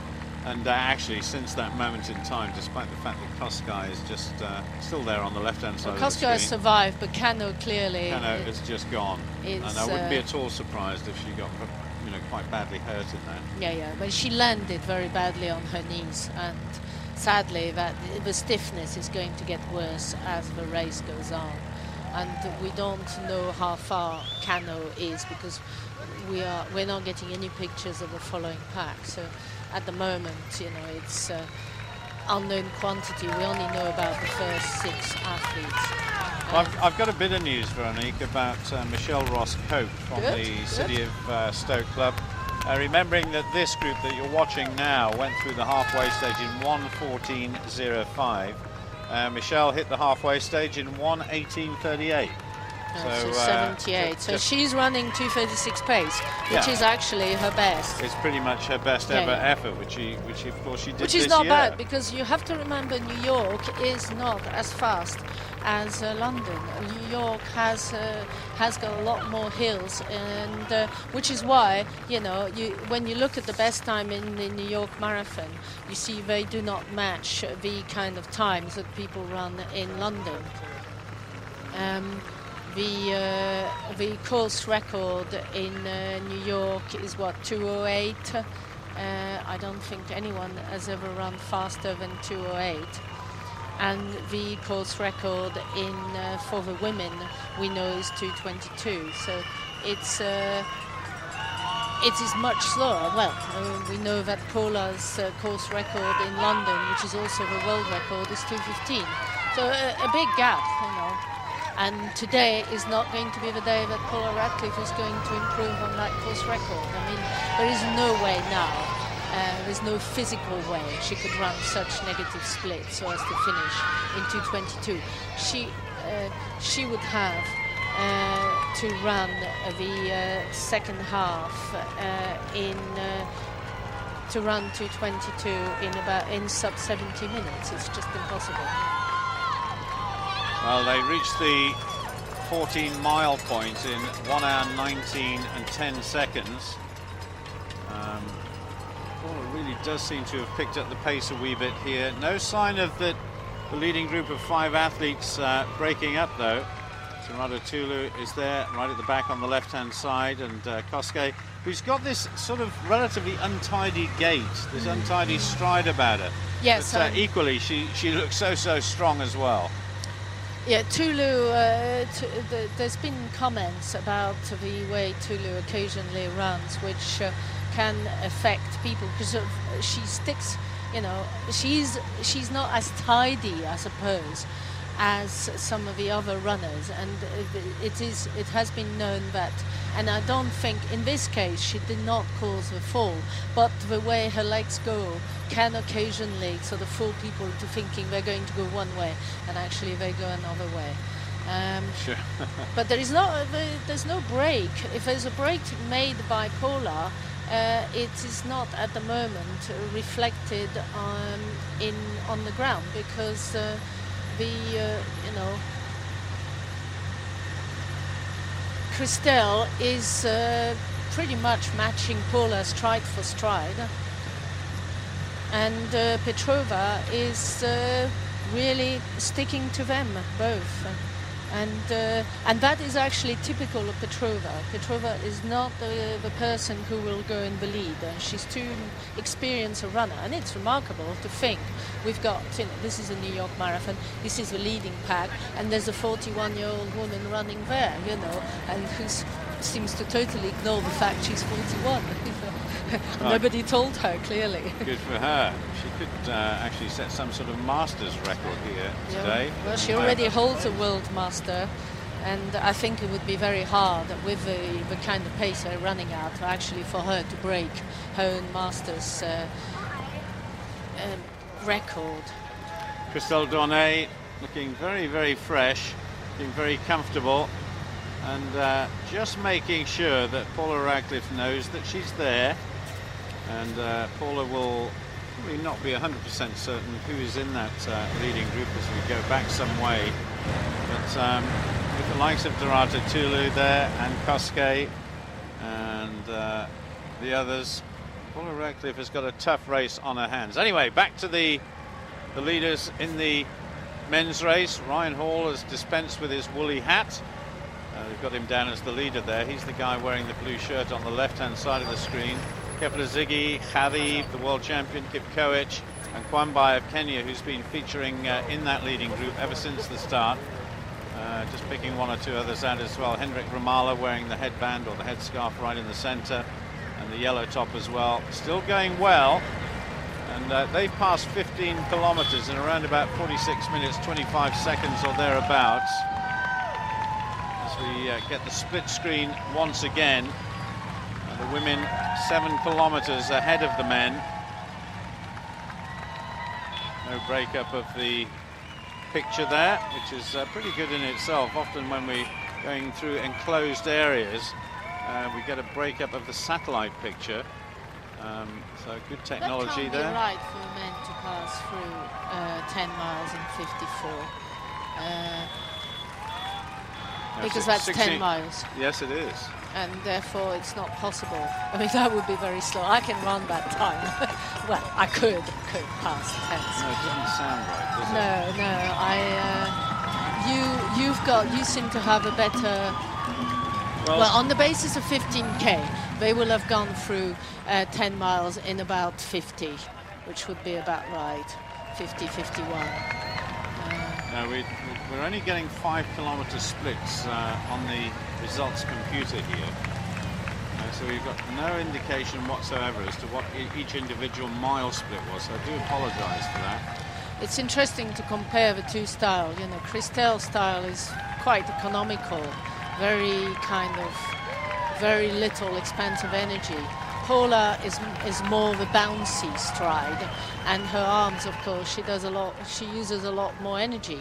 And at the moment, she's running behind Christelle. It's Christelle who's driving the pace, you know. I wonder that is not good for Paula, because in fact Christelle seems to be running away from Paula, and clearly she's looking for her drink, and Paula is also looking for her drink, but I don't know, Paula does not like to be behind, and if Paula is behind, I wouldn't be entirely happy with that. I mean, with her chances. Well, Paula happiest when she is leading from the front. Yeah. Christelle Dornay looking full of running. I hate to set you up as... remember what I said before the start? I said my money was on the dark horse, Christelle Dornay. I know you did, I know. But it makes you sound like a know-all, and I wouldn't want to do that. No. Only in the women marathon running. You did say to me right at the beginning, watch this French athlete go, because of that half marathon time, yes, in Nancy. She said in Nancy.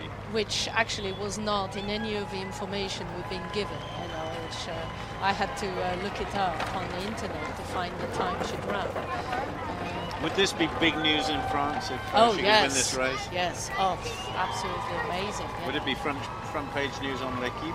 Oh yeah, well, absolutely. L'Equipe especially. I mean, L'Equipe is an amazing magazine. I mean, it doesn't have there's no equivalent in Britain, is there, of a newspaper that is totally devoted to sport. No, we have tried, but failed miserably. Failed miserably to keep it up, yes. Once or twice people have tried to bring out a newspaper which was dedicated to sport, but I have to say, my knowledge of the French language is fairly limited, but if ever I'm in France, I always buy L'Equipe, because it's just full of the most fascinating information about what some people would say are the most obscure of sports, but it just gives you Well, they have to absolutely fill everything. the copy, don't they? Oh, sure. But Christelle said in an interview, I went on her website and things like that, and she said in an interview that she was going for win. She was not going for, second place. And she's clearly doing that. She's clearly, she may not get there in the end, in front of Paula or in front of everybody else in that group. And she's running in a group of top-class athletes, Well, she's only... She's the slowest woman in that group. She is, yes. She's only run 4 marathons prior to this. So you could say she's relatively inexperienced, but maybe she's one of these athletes that just feels as though she's got nothing to prove. She's on top of her game. She knows that she's in good shape. And actually, I'm the person in form at the moment, and therefore I'm just going to go with the flow. And if I feel good, I'm going to go for it. And that is precisely what she appears to be doing. Difficult to tell from that angle just what the gap is at the moment. They've headed through 25 kilometers. They're pretty running together. That's interesting. The caption at the top there says still 24k. Our computer says 25k was achieved in 1:28.16, which is still obviously well outside 2:20 pace. I think the best bet here, Veronique, is that we don't take any notice of these captions at all. But the French athlete, Christelle Donnet, has got a gap of about 10 meters between herself and Dorota Tulu, and Petrova just moving ahead of Paula into third place. So for the first time in the race, Paula is not in either first or second place. Now this is a crucial time for Paula. Christelle runs a much higher, she runs actually a lot less than Paula. Paula at the moment in her interview admitted to running about 140 miles a week. Christelle only runs just over 100 miles a week. So she's coached by Cedric Thomas and she trains alone, which is quite similar to Paula, but it's interesting that she does such a low mileage. At the moment, a lot of women think they have to train like Paula to achieve a higher level, but clearly the way she's running at the moment seems to indicate she's not, and she's taken the lead. she's not hanging about. Well, another interesting little statistic here. The organisers have them going through the 16-mile point at 1 hour 30 minutes 45 seconds. And Paula, if she was having a bad patch, seems to have got over it now. She's not letting that gap widen any more than it was. And the athlete at the front there, Christelle Donnet, just beginning to blow a little bit. Maybe she was just relaxing.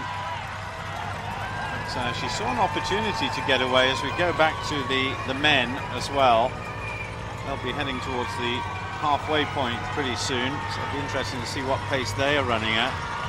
But Paula Radcliffe clawing her way back towards the leader, Donnet of France, Petrova in second place, Tulu in third, and Selina Kosgei, the fifth athlete in that group. Nobody else is within sight of that leading group of 5. So everything is building up nicely here towards what could be a very, very exciting climax to this women's marathon on the 40th running of it in New York. Yes, and interestingly, Petrova, I think Petrova has got a little elastic attached to Paula. So wherever Paula goes, Petrova is there, just behind her, like an invisible elastic. And it's quite remarkable. She's not following Christelle, she's following Paula. If Paula slows down, then Petrova slows down as well. It's not a bad idea to stick to the best marathon runner in the world if that is your tactic. And perhaps the advantage that Christelle Donnet had over everybody just diminishing a wee bit. Meanwhile, we go back to the men. Let's look at the caption at the top part of the screen there. Bouradami of Morocco. He's the man there, right in the lead. And Chariot, Kwambai, Keplezegi of the United States. I see Keplezegi actually. He's back in the chasing pack there. Torres, Kipkoech. Keplezegi wearing the dark hat and the white vest, just tucked in behind the two athletes in front wearing yellow and blue. Khalid, the world champion, he's in that leading group as well. Interesting to see Asmaron of the United States in that leading group. And then we have the split times for the men as they do head towards the halfway stage. Pretty even pace running. That first 5 kilometers really affected by the first mile, really, over the Verrazano Bridge, coming over from Staten Island, because for about 3/4 of that first mile, it is all pretty much uphill. Yes, I mean, it's interesting to see that in the leading group there's Gumri, and I always think that he's a very, very classy athlete, and I have quite... Sorry, I meant Jawad Garib. He's a very good Moroccan athlete, and of course he's a world champion, you know, and who retained his title. Quite a rare thing to achieve, you know. And of course he's the Olympic silver medalist. So that means that this man has achieved so much in so many years, which is quite longevity. Now Paula seems to now be going in the front and trying to make a break. Well, this is quite significant, I think, Veronique, because not only has Paula retaken the lead, but the little break that Christelle Dornay tried to make has not come off. Now, does that mean that she has broken in terms of her spirit just a little bit? Or does it just mean that Paula was having a bad patch and now she's beginning to come on strong again? And the crowds in this part of New York, as we head off towards 25 kilometers up towards First Avenue, then on towards Madison Avenue, this is where the crowds really get big. And I promise you, the one person most of these crowds will recognize instantly and will be cheering for will be Paula Radcliffe. Yeah, I think Christelle is possibly suffering from the impetuosity that you get if you're still a fairly recent addition to the marathon running scene. You feel good, it's 15 miles, and you think, oh, it's only 11 miles to go, I'll go for it. And sadly, it doesn't work that way, which is why Ludmila, who is an old hand at this, knows exactly what to do, which is to stick to second place for as long as possible and never ever to try and go in the front, you know. It may well be that Christelle will suffer from her rashness at 15 miles.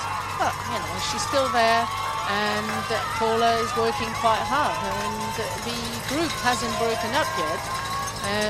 It's also great to see that Tulu is there with them. I mean, Tulu has been through some bad patches recently, so for her to be there at this stage means she's definitely on her way back, you know. Her best time goes back to 2005, and she hasn't really achieved much recently, you know. Mind you, Lerata Tulu has had 6 children, so maybe she's packed them all in, which is why we haven't seen her recently.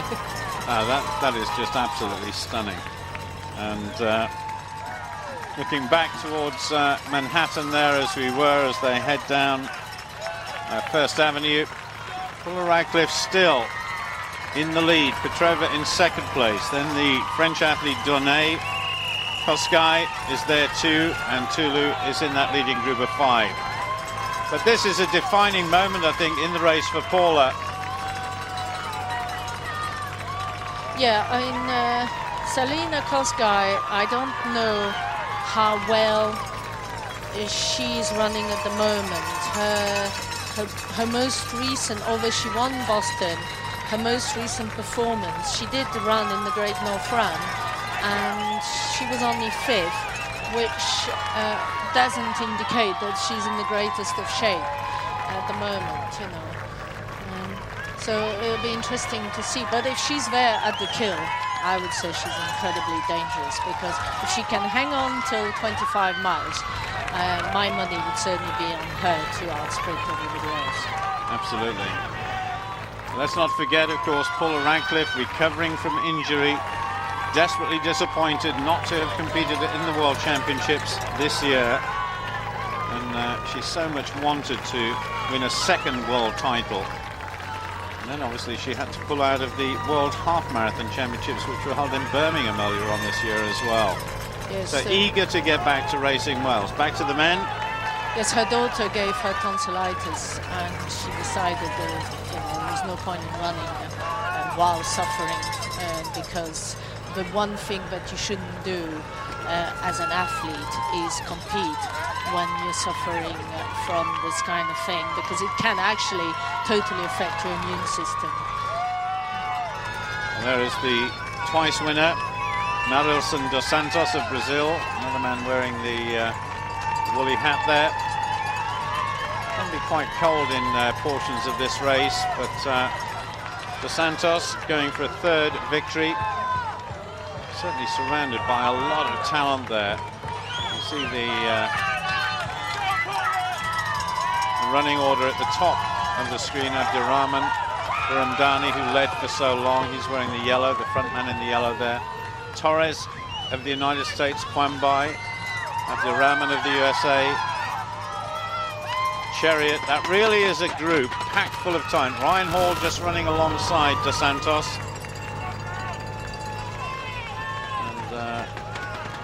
South African Hendrik Ramala. I remember when he first burst on the scene quite some years ago. He's 37 years old now, Ramala, and I think the South African, you know, pretty much runs internationally more than just about anybody else in the world.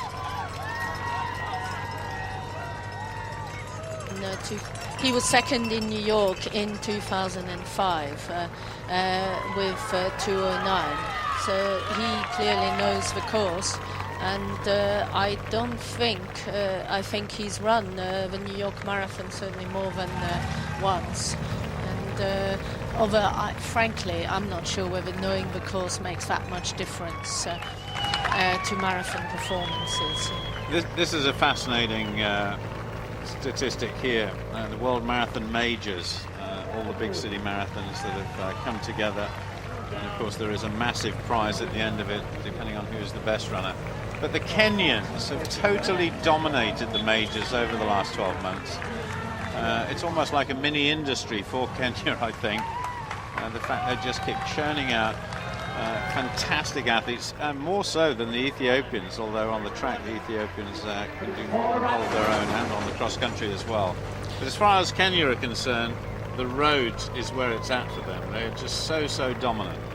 Yeah, but they do have the system that Frank Shorter, had in the 70s, but they also combine it with the fact that a lot of them are born at altitude. So a combination of this improved sort of, I suppose, oxygen carrying capacity, combined with the fact that they like to run in groups. And we had that system in Leeds in the 1980s. We had a nice little stable of good women runners, and we were running against one another day in, day out, which is why, we had Angie Holly, who finished 10th in the Olympics. We had 3 women in Leeds who had run 2:33 or faster, which... name a British town at the moment that is producing that kind of result. Well, I think if you spoke to some of the greats that Britain have produced over the years, people like Brendan Foster, Ian Stewart, Nick Rose, who was always so good on the roads, they would always tell you that they had a fantastic bunch of people around them training all the time. Oh yeah, we had that. We run with a lot of, and that's also the advantage that women can have. Women can run with very good men club runners. Men can't run with very good men club runners, or they lose pace. So we have a great advantage there. We're still on First Avenue with the women's race, and we are about to go into the Bronx, and we're also about to hit.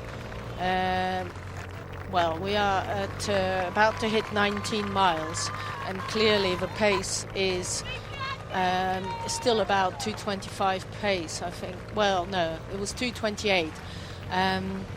It would be interesting when we get to 20 miles. I'll be able to work out what the pace is. At the moment, I'm not so good with kilometer paces to know whether we are. I should have brought my kilometer pace chart. Well, we were certainly all geared up for miles here, but yes, and they've insisted on giving the us. organisers here are insisting on giving us kilometres. What I can tell you is that the women went through 18 miles in 1:41:52. Back to the men. That certainly is an impressive group of athletes, with a couple of Americans in there, Torres and Hall, and the usual suspects in terms of the Moroccans. With Jouad Kharib, the leading Moroccan there, along with Buramdani, his teammate, wearing the yellow vest right in the front. So those guys are going very, very well indeed. Look at that. Look at that. 1983, 4 men from Kenya ran sub 2 hours 20 marathon. 2008, 599. I wonder where we found them. I told you it was an industry in Kenya. That is absolutely phenomenal. That's amazing. And it would be interesting to see the British men comparison. Well, I was just going to say, I hate to say this, if you go onto a website called The Power of 10, yes, which you can, that runs so well, that will tell you exactly how many British athletes have run under 2:20. I can tell you it's not that many this year. No, and yet in 1983, it's if you run 2:20, you would be finishing about 100th in the London Marathon. Whereas nowadays, running 2:20 for men, British men, is considered to be an achievement. Absolutely. Well, not a marvellous achievement, but it will give you an Olympic vest. I mean, an international vest, maybe even an Olympic vest, but it certainly will give you an international vest, a sub 2:20 time. So, just trying to count how many we got there. 3, 6, there's about 12 athletes there altogether, beginning to pull away from the others. Is that Dos Santos, the defending champion? I suspect it might be, so it certainly looks as though the defending champion has been dropped. A winner in 2006 and then last year in 2008. But he hasn't been running that well recently. No. He was 17th in the world half marathon. And it's very, very difficult, because the moment you start training close to your maximum capacity, you are only one step away from an injury, and you cannot expect year after year to be able to stick to that, Ryan Hall there, obviously the local cameraman yes, having a close-up on him. US record holder at the half marathon, and certainly running is in the family blood. His brother, younger brother Chad, not a bad cross-country runner in his time, US high school champion, but certainly has made a bit of a breakthrough. Won the US Olympic trials for Beijing in 2008. His father Mickey was a baseball player, but now competes in Ironman triathlon, so he's obviously a pretty fit individual as well. He's coached by the same man, Terence Mount, who is also coaches Dina Castor, and he's part of that kind of group of runners who are, training at altitude and training in groups. He doesn't train in isolation. Which, if you want to beat the Kenyans, you need to be. That's interesting. Christel seems to be making yet another break. Well, that original group, of course, was 6. It then went down to 5 when they dropped Magdalena Louis-Belay from the United States. Now it looks as though it's down to 4, because Selina Kosgei of Kenya, former Commonwealth Games champion over 10,000 meters, certainly has been dropped, unless she too is going through a bad patch and can manage to get back on level terms with them. But we're at the 30-kilometre mark now. They've gone through 19 miles now, actually. 1 hour 47:37. So pretty even pace running over the last couple of miles. Yeah, 32 kilometers is 20 miles, so that'll give us a better idea. But yeah, I wondered about Selina Kosgei because of her result in the Great North Run. Clearly showed, which was only a few weeks ago, which clearly shows that she's not at the top of her form. But Tulu's still there. Yes, Tulu, possibly the danger. This would certainly be one of her best runs in quite a while. It'd certainly be Christelle Dornay's best ever run, I would suspect. And Petrova, well, of course, she finished second in last year's New York race. Just having a glance across She's there. clearly aiming for second place year after year. Well, yes. Well, even so, 41 years of age, it is absolutely fantastic. If there's any update on the any of the wheelchair races, we'll certainly do our best to give you that information, because, of course, we have got British interest with David Weir and Shelley Woods competing. So it'd be certainly very interesting to see how they got on. Now this looks as though it's the Willis Avenue Bridge back into the mention Bronx. The potholes, you know. Yes. It's terrible. Yeah. Well, they've done well here, the organisers, there, haven't they? Yes, but New York is famous for these potholes, and it is actually quite dangerous at times. Have you ever been to St. Petersburg? That's the place to go for potholes. Is it? Yes. What, to run the race or just to drive around? You wouldn't want to run a race there. It's a beautiful, beautiful, beautiful city, but they do have quite a few holes around. But no change in that top group, except for the fact that Selina Kosgei has dropped off the back there. They're heading towards the 20-mile mark very soon. Paula Radcliffe, as we see, that I should think is the Yankee Stadium. Yeah, they are. 20 miles is at the end of a bridge, so we'll get the time. Just at the right of the Madison Avenue Bridge. World famous stadium for baseball and, of course, for boxing as well on occasions. Look at Petrova. She really has got an unsightly gait, as it were. Now, this is interesting. Ramallah, the South African, really does seem to have picked it up. Yeah, and fast. That group. He's just having a little look behind. I wonder if he's just trying to scare everybody. Burundani is there on the right-hand side. Kenyan just chasing him down there in the blue. Still there. Kwambai is there as well. And just having a look back there, Harib is in about 5th or 6th place at the moment. But just coming around the top there, as the athletes came around the corner, underneath the bridge was the defending champion, Marilson dos Santos. So he is way, way out of it at the moment. Keplezegi wearing the United States vest on the left-hand side. He is there too. But Ramallah being chased by Kipkoech. And then Burundani. But Kipkoech has been there or thereabouts for the whole of the race. Another athlete there tucking in behind Ramallah. Torres as well is quite an interesting athlete. Running alongside Ryan Hall towards the back. It's still early days, though. We've still only covered 15 miles. So, oh, sure. The last 10 miles tends to be the deciding time. And the men's race seems to go a lot with this large pack and then whittle itself down until the last 2 or 3 miles.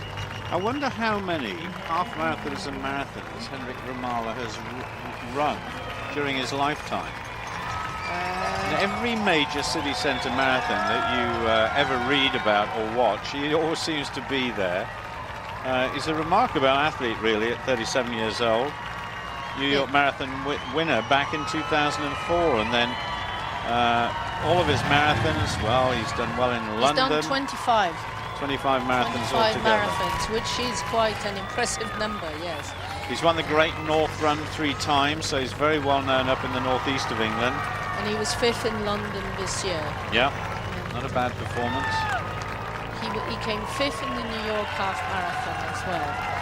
But to be 5th in the men's race, they tend to be so close together that, you know, it's pretty similar in terms of effort to finishing first. He doesn't have a very fast time for this year, but it's still 2:07 most people will be quite, well, any British person will be quite happy with that, of course. His best time is 2:06:55. He's been on the rostrum in London a couple of times as well. I think 2 third places. His best performances there.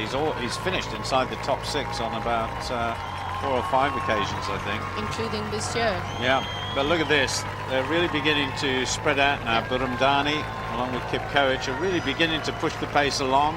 Harib, right in the centre, wearing the yellow. He's recognised that. Ramallah was the guy running nearest the camera who decided just to put his foot down and accelerate away.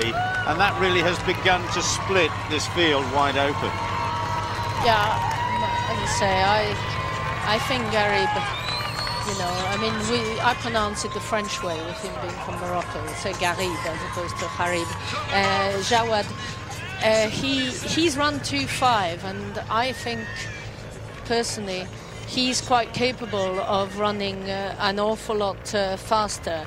I mean, in the Great North Run, he was remarkable by the fact that he stopped with cramp in the last mile and still managed to run 60:04, you know, which is, well, 60 minutes for a half marathon, including a stop to stretch your calf, is pretty phenomenal. Amazing, yes. Well, back to the women's race. They went through 20 miles, 1 hour, 53 minutes, 29 seconds. And just a quick update on the women's wheelchair race.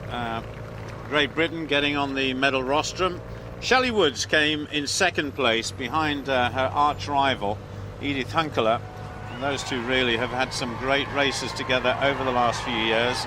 Hunkela winning some, Shelley Woods winning others. But Hunkela, I think, retaining her title here in New York. And Shelley Woods, one of her best performances in New York. And let's just confirm that. Yes, Edith Hunkela was the defending champion. And Shelley Woods just inside the 2-hour mark, so not a particularly quick course for wheelchairs, considering her best is 1 hour 40. But she was only 7 seconds behind Edith Hunkela, so that was a very good performance, and well done to Shelley Woods. Try and give you an update on David Weir a little bit later. Right, meanwhile, I've calculated the women are on 2:26 pace at the moment.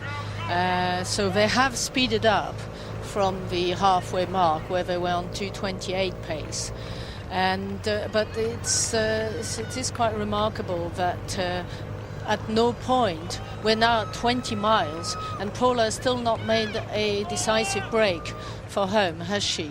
So I remember when she won this race a couple of years ago. You do? You're that old?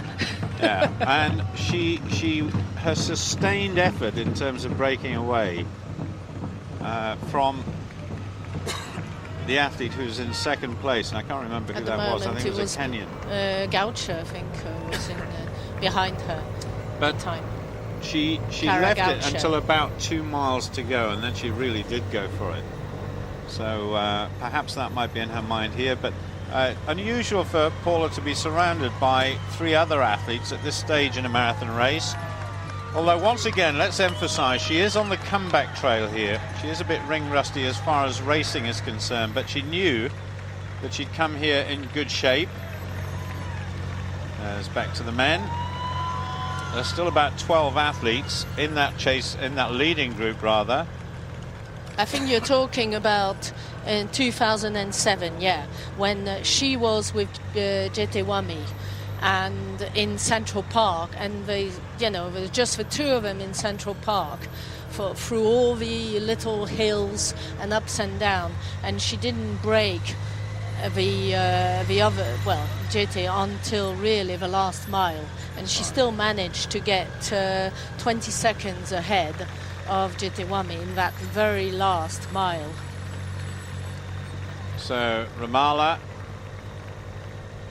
and Kwambai of Kenya running together really have put a little bit of distance between themselves. Kwambai, of course, on the right-hand side of Ramallah, co-holder of the Commonwealth Marathon record, so very useful indeed. Now, at this stage here, I don't know whether you can tell by the body language, but Christelle Dornay, Veronique, I think is just beginning to suffer a wee bit. It's hard to tell, actually, because they're all going to be suffering at this point. We're talking 21 miles, you know. At 21 miles, no one is feeling incredibly fresh, you know. You got 5 miles to go. She's not at the back of a pack.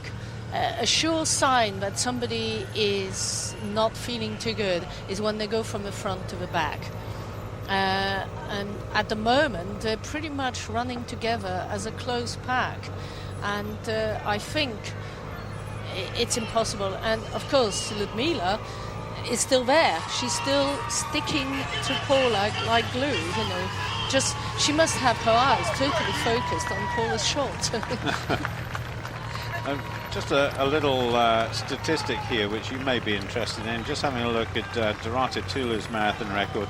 She hasn't won a marathon since 2001. She won 2 in that year. The first one was in London, then she won in Tokyo. And her best performance this year was a 4th place in Nagano in Japan. That was a few months ago now. So, if you like, this is a resurgent Dorota Tulu.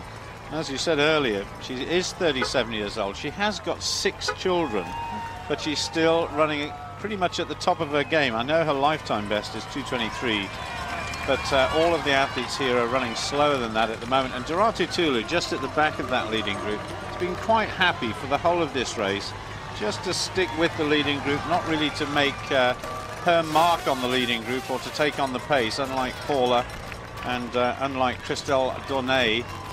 Wearing the pink vest on the far side there. And Petrova as well, really, as you said earlier, has just been sticking to Paula Radcliffe's shorts, hasn't she? Like glue. Meanwhile, sorry, just on the men's side there, we've got the split screen at the moment. These guys just ticking away. That leading group of 6 athletes has got away from everybody. Kwambai, the first man, the smaller of the 2 men there, wearing the orange. And Buramdani wearing the yellow.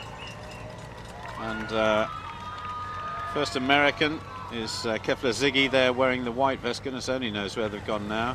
Kipkoech wearing the blue on the far side there, running next to Kefler Ziggy. It says Harib is in that leading group, but I don't believe he is. Well, it doesn't say he's in the leading group, but he's outside of that top group of 5 athletes, 6 athletes. But, yeah, I don't see Harib. No. Although it's a bit hard with it being... You have to get your calculator out again. I've now got a split for the women in the 21 mile mark, just under 2 hours, 1:59 and 22 seconds. So Chariot is on this side wearing the orange. Kipkoech is at the back wearing the blue. Kefler Ziggy is in the white vest in the middle there. Harib is obviously off the pace. Ramala is there. Kwambai is the leading orange vest. And Buramdani, the Moroccan, in the yellow vest on the far side. So those are the 6. There is Harib. He's about 25 meters behind this chasing group at the moment. Now then, Paula Radcliffe, what sort of strength do you have left for this? Because this could be a grueling last few kilometers. Yes, we're about to, we've still got about 1 mile to go before you go into Central Park. And if you're feeling tired going to Central Park, then that is very, very tough. Well, there doesn't seem to be anything in there. My feeling, looking at the pace, is that the pace is slowing down a bit again. They're now back at about 2:27 pace. Well, with all due respect, this probably shows you how much I know about marathon running, but, you know, pace at this stage is not an issue. Oh, no. It's all about how much strength you have and what commitment you're prepared to give to the race to do what all of these athletes now want to do, which, of course, is come away with the winner's prize. Meanwhile, once again, that men's field is running in there for a drink, swiftly taken off the table. It's beginning to split up again in terms of the leaders, those 6 who pulled away from everybody else. I'm just making that left turn, heading towards Central Park now. But that leading group, well, it's pretty much been the same for about the last 10 kilometers now. I think Christelle is beginning to suffer. But even so, this has been a magnificent run by the Frenchwoman. And she really has tried to stamp her authority on the race. May not have come off this time, but you can guarantee she is of the class now, I think, to go to a major championship and say, I can win a medal. She really has improved. Learning from her mistakes of you do not go at the front, because you're using up a lot more energy by going at the front I'm not sure than what all by that sitting. was about, to be honest. Yeah. Actually, she seems to be a bit like Paula. They seem to be moving, you know, apart from Ludmila, who never moves from just behind Paula. The other three move around a bit. Although actually, Tulu doesn't seem to be move. She also stays. She's never gone to the front. Ludmila's now gone to the front. That's interesting. Well, you saw the caption there. Paula Radcliffe, 3-time winner of the New York Marathon, 3 times the winner as well of London, the last one back in 2005, and she's won Chicago, of course, as well, and she won the World Championship back in 2005, and she's in the lead. Petrova almost waddling along behind her. Donay, I'm still worried for Paula Radcliffe about Dorada Tulu. You know, she has got a sprint finish, although she is 37 years old now, and she's perhaps not the sprinter she once was. But tactically, she's in exactly the right place. Well, Paula is 35, you know. None of these women are spring chickens, you know. They are all... I'm glad you said that. Not me. Well, I can say that from the height of my ancient age. Christelle is the only one who is... and 35, you know, who's on the, who's not a vet. We are all vets by, you know, British classification, which I think is ridiculous. Vets should start at 40, shouldn't start at 35. Yeah. Well, I can't say that because I'm president of the British Masters Athletics Federation. Oh, is that why? So yeah. you think they should be vets at 35? I have my doubts, actually. I think 35 is perhaps a bit Look too at that. young. Look at the leading pack. I know, but they're superb adverts for their age group. Let's leave it at that and concentrate on the race. Yes, it's true that none of them look a day older than 20. Yeah? No, they don't. And Paula Radcliffe is still a magnificent athlete. Let's have no doubts about that whatsoever. We know she's had her problems. We know she is totally and utterly dedicated to winning this race. Some people, I think, unfairly say, oh, well, Paula Radcliffe, you know, she just goes after the money. Okay. She is a big city runner, that is for sure, and the big city marathons do offer tremendous incentives now in terms of the big money prizes. But believe me, she wants those gold medals hung around her neck as much as she wants her bank balance swollen. Oh, absolutely. And a little clarification about Dorada Tulu. The 6 children she has, she didn't give birth to all 6. So she's adopted 4. She adopted. Let's not think of her. Hey, listen, she's still a busy lady. Yeah, but giving birth to 6 children, I think, would probably damage you in terms of running. You know, I think it is just that, the wrong side of. I don't know of any mothers of 6 who are running top-class marathons. I think it's very, very difficult to come back from each birth as you progress for the age group as well. You know, Ingrid came back from the first one and the second one, but struggled then gradually. You know, Ingrid Christensen. Yeah, Ingrid Christensen. Yeah. Sorry, I should have said that. No, that's fine. Well, this field has been split once again. There's been an injection of pace by those leading 5 runners, and Ramallah there has just been overtaken by, I think it's Harib, the former champion from Morocco, former world champion, should I say. So we've got 2 Kenyans in the lead, and an American in 3rd place. So this is developing very nicely from the organisers' point of view.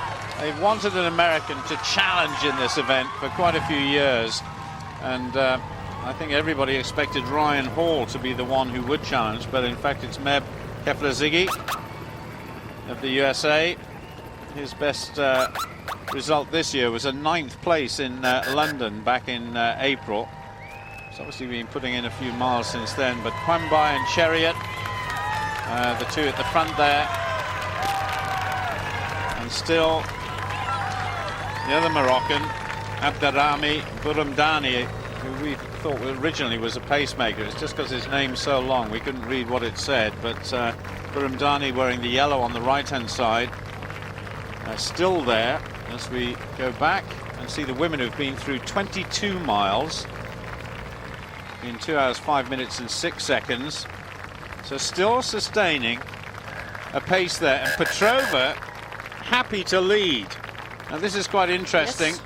And Paula Radcliffe just being overtaken for second spot as well, and I wonder if Petrova has seen a chance. Yes. This is a danger time for Paula Radcliffe. Tula almost looking around saying, come Yes. on Paula, where are you going? I think she's looked twice to kind of hesitating to say, shall I go with those two or shall I stick to Paula?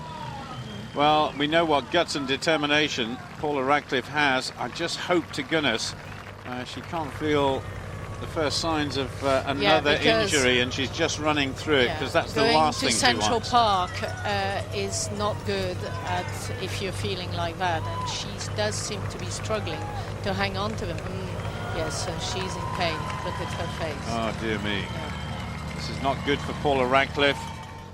She knows her body better than anybody else, though. She knows what her strengths and weaknesses are, and I hope she hasn't come back too soon. She said her training was going remarkably well, and she is getting to know this course better and better. But Petrova certainly leads, and the three-time champion is just beginning to struggle a wee bit. Petrova, Dorato Tulu, and Christelle Dornay, three athletes you may not have expected to see in the leading group. Just a few miles from the finish. Well, just over 3 miles to go now. So can Paula Radcliffe get back into this race? The gap is at just under 10 meters or thereabouts. I think even 5, and Paula is trying very, very hard to close the gap. Whatever happens, I tell you what, we've got a real race on our hands now. But you know, the marathon is so unpredictable. That's what makes it such a great event, because you do not know. You know when you start, but you can never put your money on who is going to win. It's a bit like a Grand National. Absolutely. It's a very, very strange thing, because anything can happen. You can suddenly a muscle you did not even know you had can start to hurt at 20 miles. Well, Paula, of course, we know what tenacity she has. When she finished in 23rd place in the Olympic Games, she was recovering from a stress fracture during that race, but she didn't give up. She gave it her absolute all. And she did manage to finish, and she finished in 23rd position. So Paula at the moment stranded in 4th place, and the 3 athletes ahead of her just beginning to sense that perhaps they can pull away from the world record holder. Now we're down to 4 men in the men's race: Chariot and Kwambai, and then Kefla Ziggy is there as well. He's actually back in 4th place. And Burumdani it is, who's the 4th of those runners. Everybody else has been dropped, including Koech, who led for quite a while, and Harib, who's back in 6th place. Now, this is going to be interesting. The crowds will go absolutely potty if Kefla Ziggy can drive on towards home.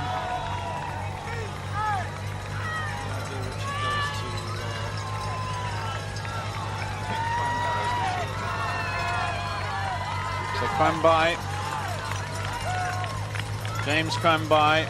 Interesting that there is a joint Commonwealth Marathon record between Duncan Kibet and James Kwambai, who ran in the Rotterdam Marathon, of course, when setting their fastest time 2 hours 4 minutes 27, and that's only 28 seconds behind the magnificent world record. Now look at this. This is significant on the left-hand side.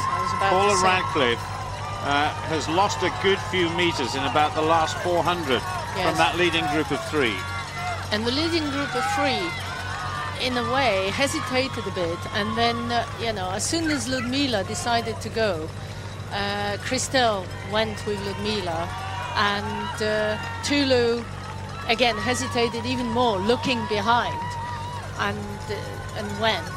So it is now 5K to go. They've got 3 miles to go, and it's between the 3 of them. I can't see Paula coming back now. Well, Paula is suffering here. Now, is that a result of it won't be as a lack of preparation? No, Hope to absolutely goodness. not. She hasn't picked up another injury. It's I think it is one of the problems of as you get older, your body will let you down when you least expect it, in the sense that all it takes is to have gone slightly, round the curve or something like that. She has had problems with hamstring, and it could well be that, that if you're running with a very tight hamstring, it's impossible to have a full stride, and therefore the moment the body's out of balance, it's no longer feels synchronized, and then everything else starts to fall apart. As the French would say, tout fout le camp. Well, meanwhile, right in the middle of Central Park, the conditions still very, very good for this 40th running of the New York Marathon. This is not the picture we wanted to see, though, and not the one that all British supporters had hoped for. Paula Radcliffe is about 15 to 20 meters now behind that leading group, and there just seems to have been an increase in the tempo, certainly of Petrova, certainly of Dorado Tulu and Christelle Dornay. They've broken the back, or so it seems, of the world record holder, and they can sniff victory. They can sense it. I think Ludmila runs a bit like Joan Benoit, actually, who, incidentally, as we remarked earlier on, is running in the race, and I think possibly trying to go for an over 50 world record. And now back to the men. Chariot, the taller of the two Kenyans there, ahead of James Kwambai, and then Buram Dani, it is in 3rd place, and then Meb Keflezighi of the USA. So these 4 have got away from Habib, and Hendrik Ramala is just going backwards now. And they're 20 miles in 1:45. So 20 miles in 1 hour and 45. Again, the pace has been a little bit disappointing here in what essentially have been pretty good conditions here in New York.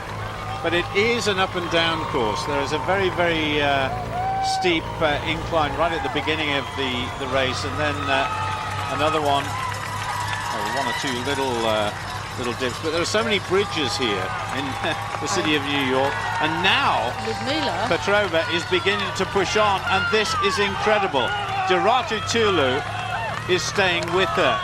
The French athlete Christelle Dornay is being dropped. And you see Paula Radcliffe, the lone figure there in the background. You can't see her finishing anything better than 4th place here. It'll be interesting to see what the defending champion says about her marathon, and I hope the words injury do not even enter the conversation. But this is a phenomenal performance by the 41-year-old Russian Petrova, and equally amazing by Dorado Tulu, who hasn't won a marathon for the last 8 years. Yeah, I mean, even in Nagano, which she's run this year, she only ran 2:34. So it's and that is a big gap. That is not a gap you can close. When you see them at the front, it always looks a lot shorter, and you can now see Christelle being dropped. And well, my money would be on Tulu if it came down to a sprint finish. You'd have to say that, wouldn't you? They're approaching the 40-kilometer mark now, and Keflezighi has broken, along with Chariot and Buram Dani in the men's race as well, and this is really beginning to pick up. Let's emphasize again, the Americans haven't had a winner since what? Just having a look back here, since 1982, Alberto Salazar. So this really would be a breakthrough. You've got some of the world's best in there. And he's checking his watch. He's clearly quite relaxed. He looks full of running, and you have to remember that New York is not fast, so for them to be running 2:08 pace is actually quite fast for New York. New York is not the place where you can run 2:04. It's if you want to run 2:04, you go to London or you go to Rotterdam. You go to Rotterdam or you go to Berlin. Berlin, because They're long, fast, straight courses, pretty much, aren't they? There's lots of twists and turns, lots of bridges here, and it certainly does make a difference. Even if it's only half a second a mile, that can make a huge difference in the end. Garib seems to have caught up a bit. He's now running in 5th place. Well, the caption says Keplezigi there is in 1st place. Is actually in 2nd, but it's Chariot and Burham Dhani who's beginning to lose a bit of distance. Quambai, he's still got a sprint finish, and these guys have got some way to go. They've got 7 kilometers to go. Yeah, they've just passed the 21-mile mark. And the women, well, they're going pretty much, I would guess they're up to about 40 kilometers now. So just over a mile to go for Paula Radcliffe and the rest. Who only knows what Keplezigi was doing there. But there we go, back to the women. Now, where is Paula? Right, we've got 2 miles to go. Petrova leads with Dorada Tulu. There's Paula Radcliffe in the background. Christelle Donnet. See her appear in just a moment. Yes. There is the French record holder. And Dorada Tulu. Pretty close. This would be a fantastic comeback for Dorada Tulu of Ethiopia. Twice an Olympic champion, absolutely unbeatable on the track about a decade ago. Amazingly, won the Olympic title in 10,000 meters in 1992 and 2000. And she's still running top-class races 9 years on. So Petrova, let's not write her out of the situation yet as we dart back to the men with Chariot now just getting ahead of Keplezigi.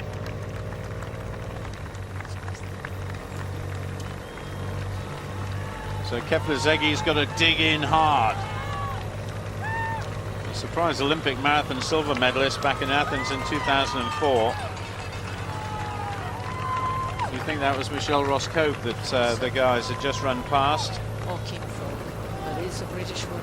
I recognise her. Well, Michelle Ross-Cope, it could well have been. We weren't sure. We tried to keep a track on Kim Falk going past the halfway stage, and Michelle Ross-Cope, we think, went through in about 1 hour 18. We're not sure of the exact time, but it was around about 1 hour 18. Meanwhile, these two are certainly stretching away from everybody else. On the left-hand side of your screen, Petrova running alongside Dorada Tulu, and if the past has anything to go by, taking into account these athletes' veteran status, if it does come to a sprint finish, you have to fancy the chances of the Ethiopian. Where is Paula? Paula just going through the background there, but she's lost out too much, I think, to finish in the top 3 places. But Petrova just keeps on driving on. She's not the tidiest runner in the world, unlike Paula, who really has her hips held high and is up on her toes pretty much all of the time.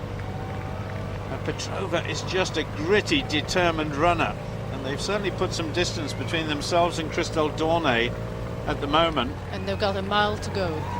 So we're inside the last mile. Neck and neck. Petrova of Russia, Dorada Tulu of Ethiopia. Two runners of huge contrast in terms of technique. But their determination, well, they've only got one thing on their mind now, and that is to stick with the pace and then just try and muster some pace and some strength and some speed over the last quarter mile or so. Yes, I would say Tulu is by far the more elegant runner, but when it comes to running efficiently, clearly, you know, Petrova is not giving, Ludmila is not giving an inch to anyone else, you know. And she's so determined. Look at that. She's gritting her teeth and hanging on and trying. She's still trying to get ahead of Tulu. You know. She's not. She hasn't conceded the possibility she might finish second. Mind you, because she finished second last year, I reckon she'd rather not finish second yet again. Well, she was just over 2 minutes behind the winner of that race, which was, of course, Paula Radcliffe in 2008. She knows what it's like to come down Central Park and just miss out. Yes. So this time really would be probably her best ever performance in terms of a major city marathon, in terms of the quality of the field that she's beaten so far. But don't write off the athlete in second place, Dorada Tulu. She is a class act, and maybe she's just found something particularly special here today. Paula Radcliffe is actually closing On Christelle, on yes. Christelle Dornay. This is a resurgent Paula Radcliffe, so what can she find? Oh yeah, she's working, right up on her toes and going for it. working incredibly hard to try and close. She hasn't given up yet. And Christelle must hear her and must sense she will. her. She So will. And they may actually all regroup at the finish. They've got 1K to go now. Half a mile to go. Meanwhile, in the men's race, it's still Chariot of Kenya along with Meb Keflezighi of the United States on the left-hand side there. Certainly going to be a cracking finish between those two as well. Once or twice, Chariot has tried to get away, but Keflezighi has come back to him. And look at the distance they've put between themselves and the rest of the field in about the last 5 kilometers. Yes, it would be brilliant if it could be an American win, wouldn't it? Now, Dorado Tulu, she's just looking behind her. I bet she's thinking, you know, Paula Radcliffe could come from behind. And Radcliffe is closing in on Christelle Dornay. And Ludmila Petrova, the Russian, she's cramping up badly. You can she see looks that. really tight at the minute. Now, what has Tulu got left? This was the position that Petrova would not have wanted, to have one of the world's best sprinters in her day on her shoulder with around about 800 meters to go. But she is totally focused on the task in hand. Dorado Tulu just looks a little bit tired. Looks as though she's tying up a wee bit, but she must have left something left for the finish, surely. I mean, she's a past winner of the World Cross Country Championship, you know. She's truly one of the world's greatest. She's the one with a sprint finish, the one with the ability to run. And you know, she won in the Olympics 10,000 meters in as far back as 1992. In fact, same Olympics I attended, you know, which is a long time ago. Absolutely. This is building up beautifully. Dorado Tulu There, takes she's gone. the lead. That's it. She's going. Petrova has got no response. She's gone. This is superb by Dorado Tulu. She's going to win her first marathon in 8 years. A brilliant, brilliant performance. Forget about that time at the top of the screen there. That refers to the men. Now switches to the women. It's going to be outside of 2 hours and 27 minutes. But Dorado Tulu has broken Petrova's heart. Tulu still worried though. She still takes the odd glance looking around as they dart in and out of Central Park for the last time. And look at the crowds who've gathered here, possibly expecting Paula Radcliffe to be the first athlete they would see. But instead, they see the veteran Dorado Tulu, one of the all-time greats, come down Central Park in New York to win this one, ahead of the athlete who finished in second place last year, Ludmila Petrova. Still in second place. Still in second place, but closer to the winner than she was this time last year. Absolutely. But look at the distance that Tulu has taken out of Petrova. Petrova can't be accused of being a quitter, that's for sure. And this is Dorado Tulu almost back to her best. That was just a concerted bit of sprinting away from Petrova. Petrova looks absolutely exhausted. But she's still fighting. Oh, she is still not fighting, no given up. doubt about that. She's not even, you know, settling for second place. I'm just wondering if that is Dornay or if that is Paula Radcliffe in third place there. But Dorado Tulu beginning to stretch away from everybody. These little hills and undulations on the New York course just break up the rhythm. But Dorado Tulu just beginning to blow, but now she's confident that she's won it and beginning to blow kisses to the crowd. Absolutely superb. Dorado Tulu of Ethiopia wins the New York Marathon. 2 hours 28:52. Even pace all the way. Pretty even pace running. Big smile from the Ethiopian. And Ludmila Petrova second for the second year in a row, but who's in third? Oh my goodness. We've gone back to the men's race. Keflezighi there, ahead of Chariot of Kenya. Yeah, it's Christelle who's Christelle Donnet of and France. here comes Paula. Stays ahead of Paula, and that, I think, is a very, very painful Paula Radcliffe finishing there. Oh, she's cramping up badly. Dorada Tulu, who's run against Paula many, many, many times, goes over to help the world record holder. So a gutsy performance, as you would expect, from Paula Radcliffe in 4th place. So it's back to concentrate on the men's race. A fascinating situation between two athletes, with Kefler-Ziggy beginning to pull away from Chariot. We just saw a recording a few moments ago of Kefler-Ziggy deciding to put the accelerator down and go away from Chariot.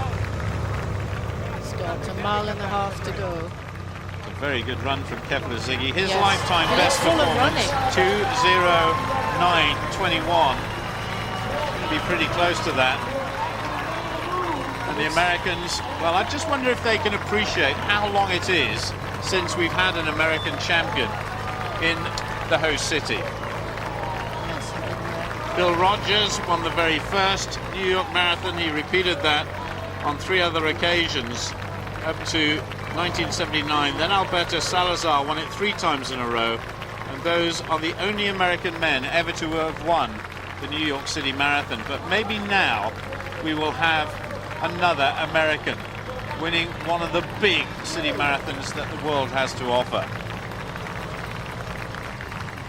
So Kefler-Ziggy of the United States, very interesting competitor, ahead of Chariot, and Kharib has hung on in there.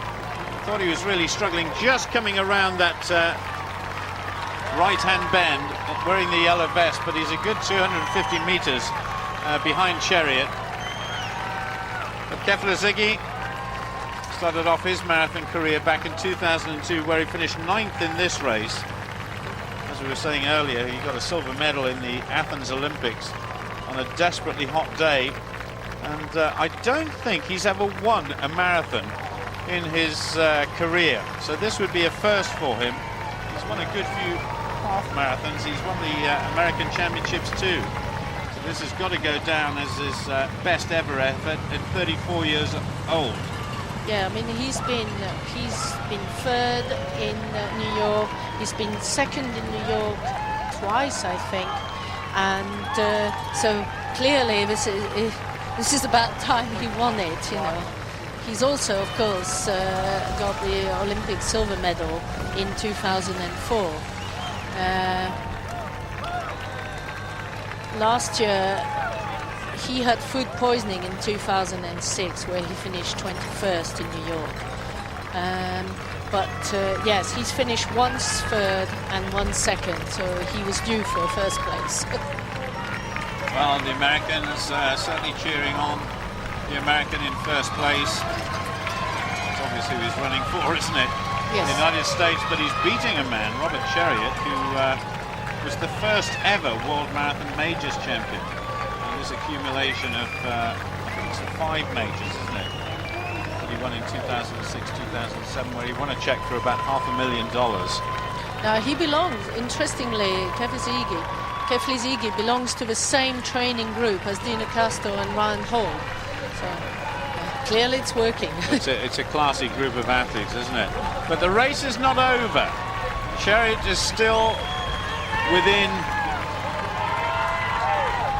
catching distance of Kefler-Ziggy. But the crowd will be asking the American to dig in and to make sure he comes home with this title. Chariot just having a look around.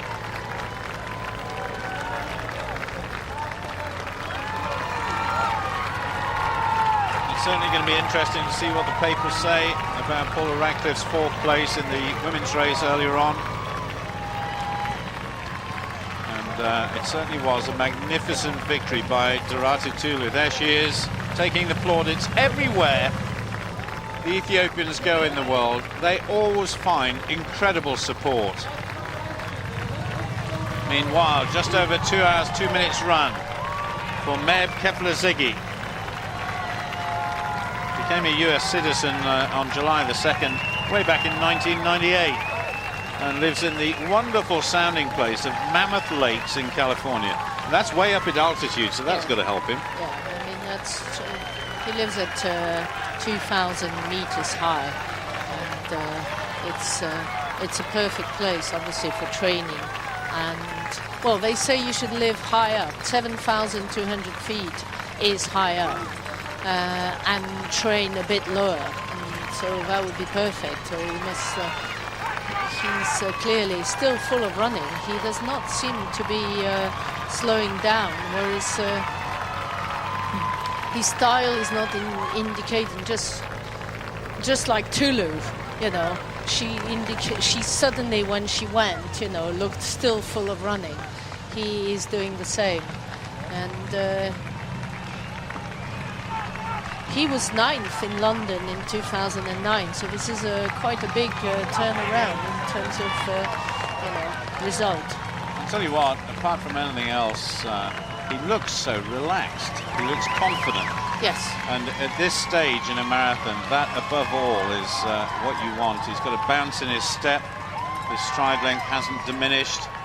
Nice little downhill section there just to give the legs a bit of a rest. Although, having said that, running downhill is very hard, isn't Running it? downhill is horrible. I remember getting to 23 miles in the Boston Marathon and my legs just fell apart. And all I had to do is run downhill to the finish. But no, downhill running is actually worse than uphill running.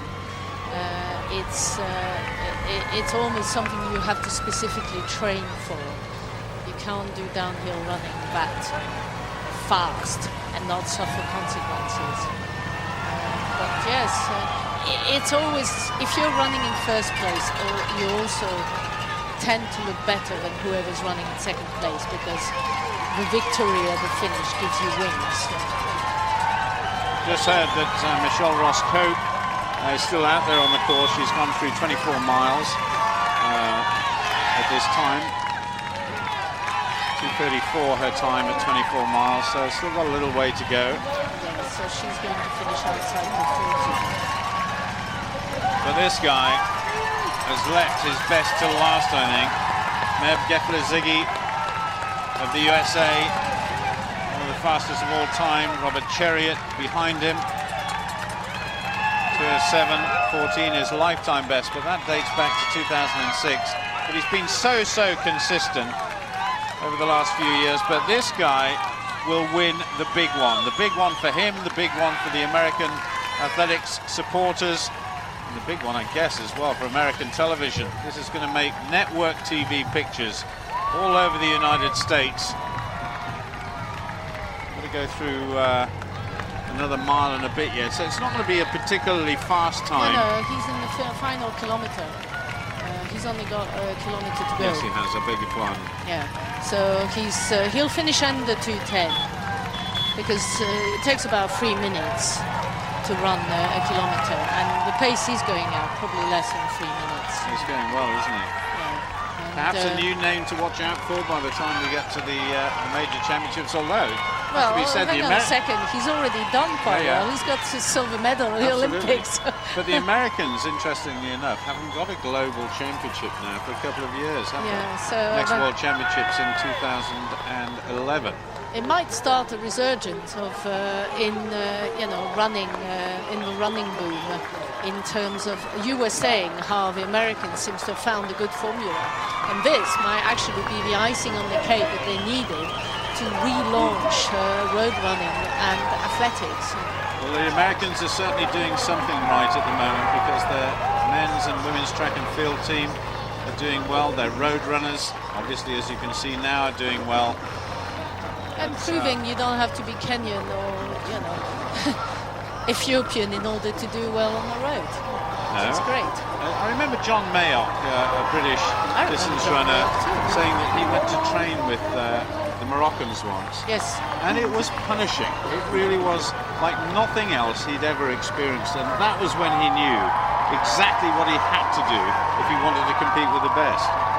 Yeah, I used to translate for Abdelkader Al-Muaziz when he won London. And they train at altitude as well. They train in a group, just like the the Kenyans and the Ethiopians and now the Americans, you know, it's the same thing. It's a thing that works.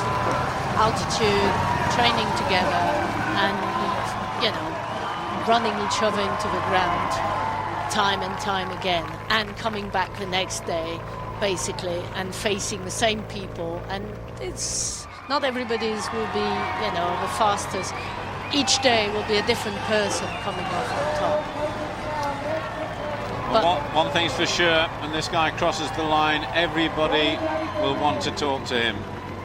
He's going to be a sporting hero in North America from today onwards. And he's wearing his compression armbands. I must get a pair.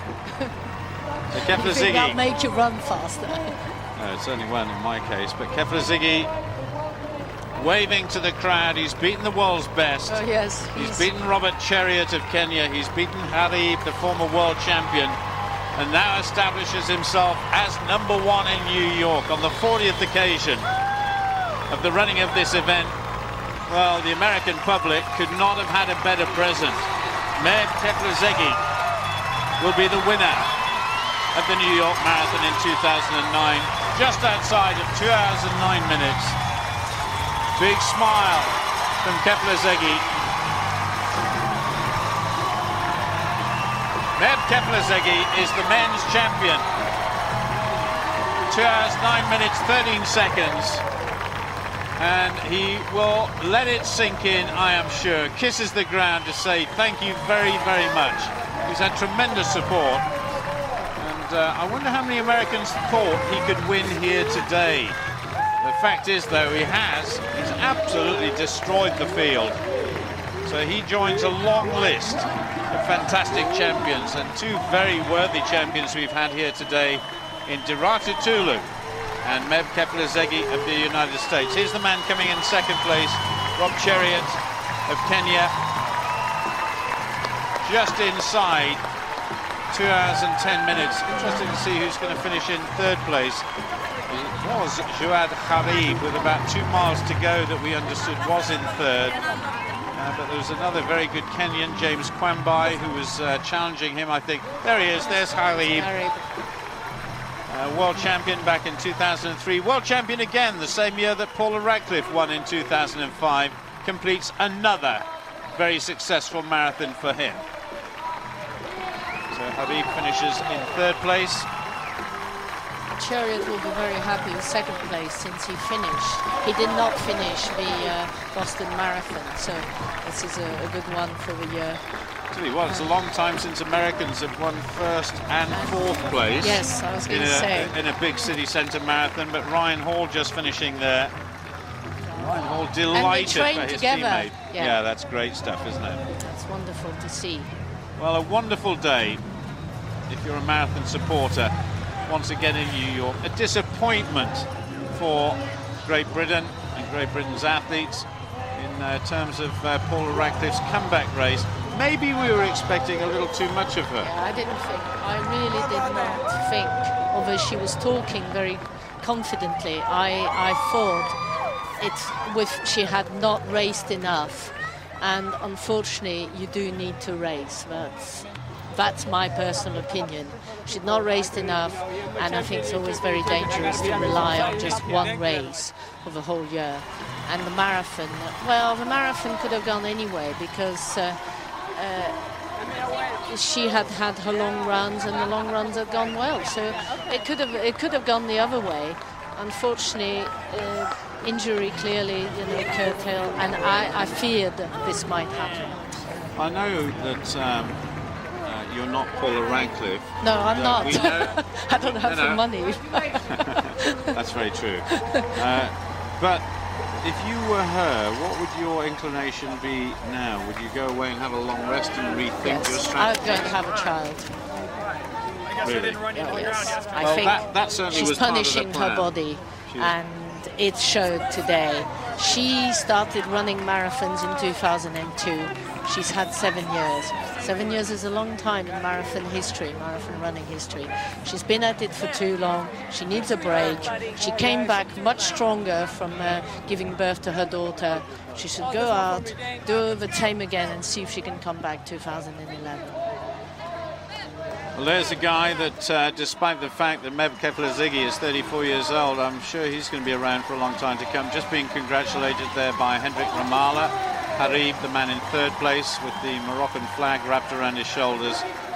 But this is going to be a rapturous welcome, I think, to this guy as he runs back down the course. Yes, clearly still full of running. He can't be that stiff. All of the elite runners will finish in front of this magnificent Central Park crowd. That is a big moment for distance running in the USA. Oh, absolutely. That's why I said I think it's it's almost akin to shorter. It may well sort of set them off again, and it proves that anyone can beat the Kenyan and the Ethiopian, provided they copy their training technique. Live at altitude and train in a group. So Keflezighi, along with Dorata Tulu, take the major honours here in New York. Paula Radcliffe, just to confirm, finishing in 4th place. And watch this space, because I'm sure the newspapers tomorrow will be full of quotes from Paula Radcliffe about what her future plans will be. It's been a magnificent day. The conditions have been very kind to the athletes, and 2 brilliant performances in terms of racing. Perhaps not the fast times we might have expected, but there again, New York traditionally is not a great course for fast times, but it certainly has been today for racing, that is for sure. A very exciting women's race, wasn't it? Absolutely. We didn't know until the last half mile who was going to win. I mean, that is unusual.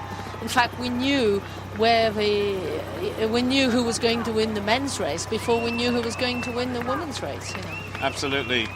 The 4 athletes there, Tulu, Petrova, Dornay and Radcliffe, really getting away from everybody else. And Radcliffe finishing a distant 4th in the end, behind the French athlete Dornay. Petrova 2nd for the 2nd year in succession. And Dorata Tulu taking her first marathon victory in 8 years.